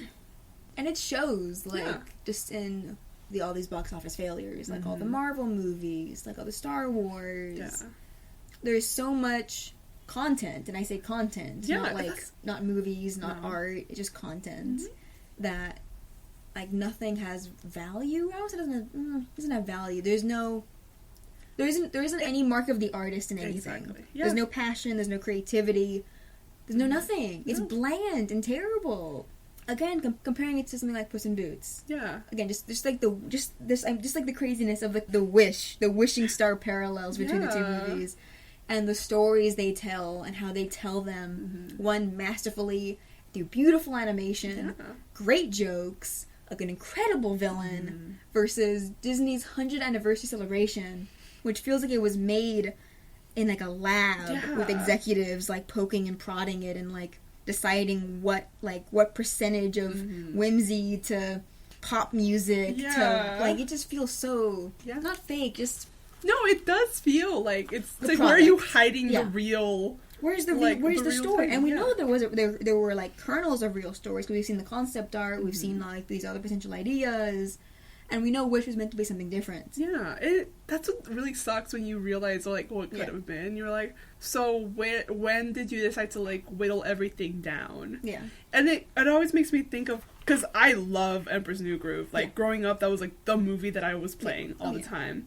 And that movie getting made is insane. It's insane that it actually, like, lives. It had like a budget of $70 million because it was going to be a completely different movie. It was and going they to had to be scrap it, basically. It was going to be like on the scale and tone of like Hunchback. Yeah, but it wasn't working. No, and so they're like, "Fuck, we've put so much money into this. How can we save it?" So and they did. And it's such a hilarious movie. But you know that. And now, like, the environment, it would just have stopped there. They would have been like, okay, we lost a certain amount of money. The project's dead. Yeah, we're done. We're not going to put any more money into this. It sucks. Yeah. Tank it. It's gone. Yeah. They had to trust that director. They had to trust that team to make a product. Yeah. The voice actors, like... Yes. And the fact that they still come out with this movie that's, to this day, one of the funniest Disney movies ever. Ever. Like, what the fuck? Yeah. With, again, created some of the most iconic Disney characters still. Like, everyone knows Yzma, Kronk, and Kuzco. Yeah. It's such a good movie, and it's so specific. And it's I'm just like, where is that? Because even if that was supposed to be a massive failure, then why, if you're investing so much money, supposedly, where's the product to show for that? Yeah. It's awful. It's so disappointing. Yeah. Or like, where's the art, basically? Because we're getting products. We're not getting art. We're not... I don't know, when you could feel, like, the artist's hand in this stuff. Yeah. And now you just really don't. But I'm still a fan of the parks. Because the parks are an experience. Yeah. And I'm a fan of, like, the Disney Afternoon and, like, everything Donald Duck related. But I'm not someone who enjoys Disney movies much anymore. Yeah. Like, the older ones, That's the thing, that had that spark, had that energy. But, especially in recent years, I have been just kind of distancing myself, from Disney and their movies. I mean, I was a bigger fan of, like, DreamWorks movies because the stories were much more unique and the characters and stories were more interesting to me. Again, with Kung Fu Panda 2 being my favorite animated movie, period. Yeah. Like, literally, I was telling Anna that because I applied to work at the Disney store, he asked, like, oh, what's, like, the most recent Disney movie you've seen? And it hit me that I had not seen a Disney movie in recent times because none of them interest me. Yeah. I think I told him that I watched the Chippendale shorts, and he was like, "Oh, okay, like those are the new ones." But and then none of us, like, there was 4 of us. None of us also had seen, like, because I think Elemental had been the newest one at that point. Yeah. Like, no. I saw out of necessity. I was making an AMV, and I had to find pretty clips. Yeah. Probably could have just YouTubed it. Yeah. Just find for pretty scenes. Anyway. But yeah, it's the state of animation from Disney. Like, everyone else is doing great. Yeah. Good job, though. That and fuck you, Netflix. You were doing really well in your animation, and you screwed everyone over. But yeah. Yeah. What do they do now? I think they're just kind of doing, like, live action. Like, they're not doing a lot of. Maybe they made Nimona. Come on, guys. Yeah.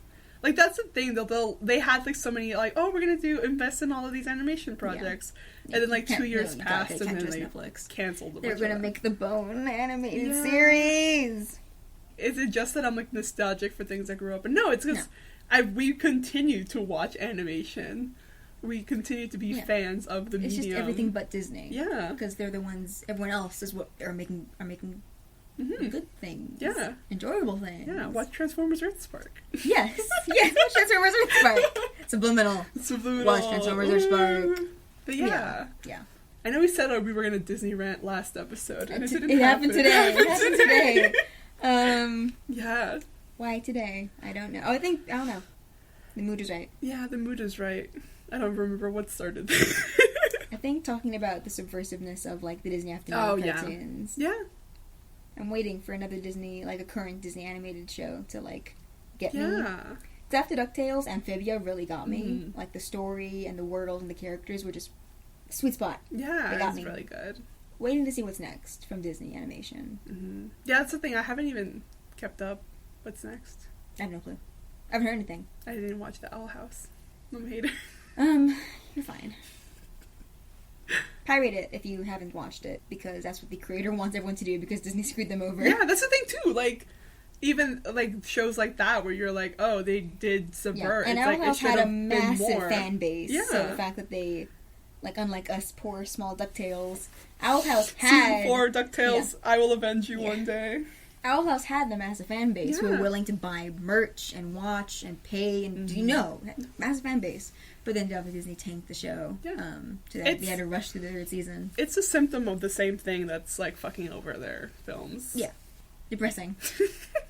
But it's like when people ask, like, oh, you like Disney? What do you like? I have to be like, caveat. I like specifically Disney ducks. Yeah, I'm like... And specific movies. Yeah, I'm like Donald Duck. Mm-hmm.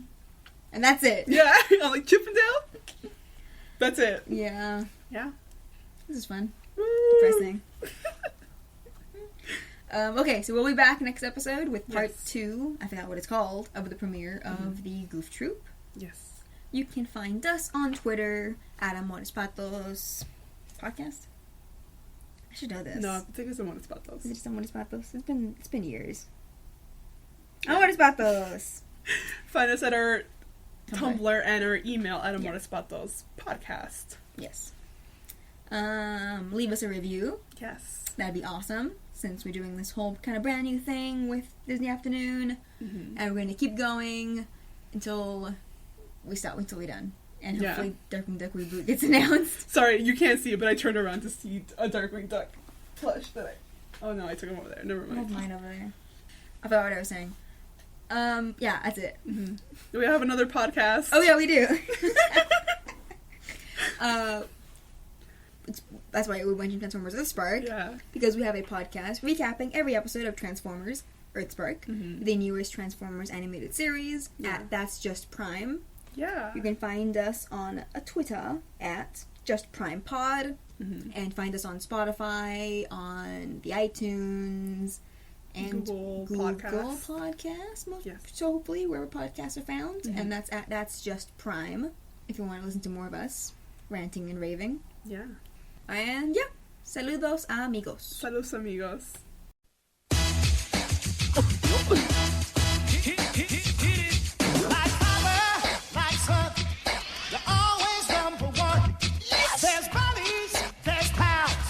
You always seem to work things out. Can't you see you're two of a kind?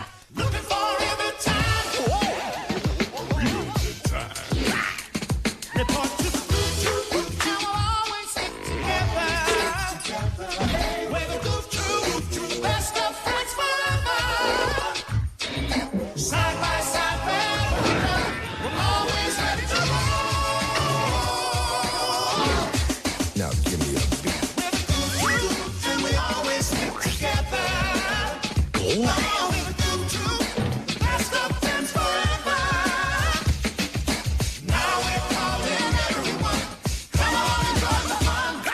To the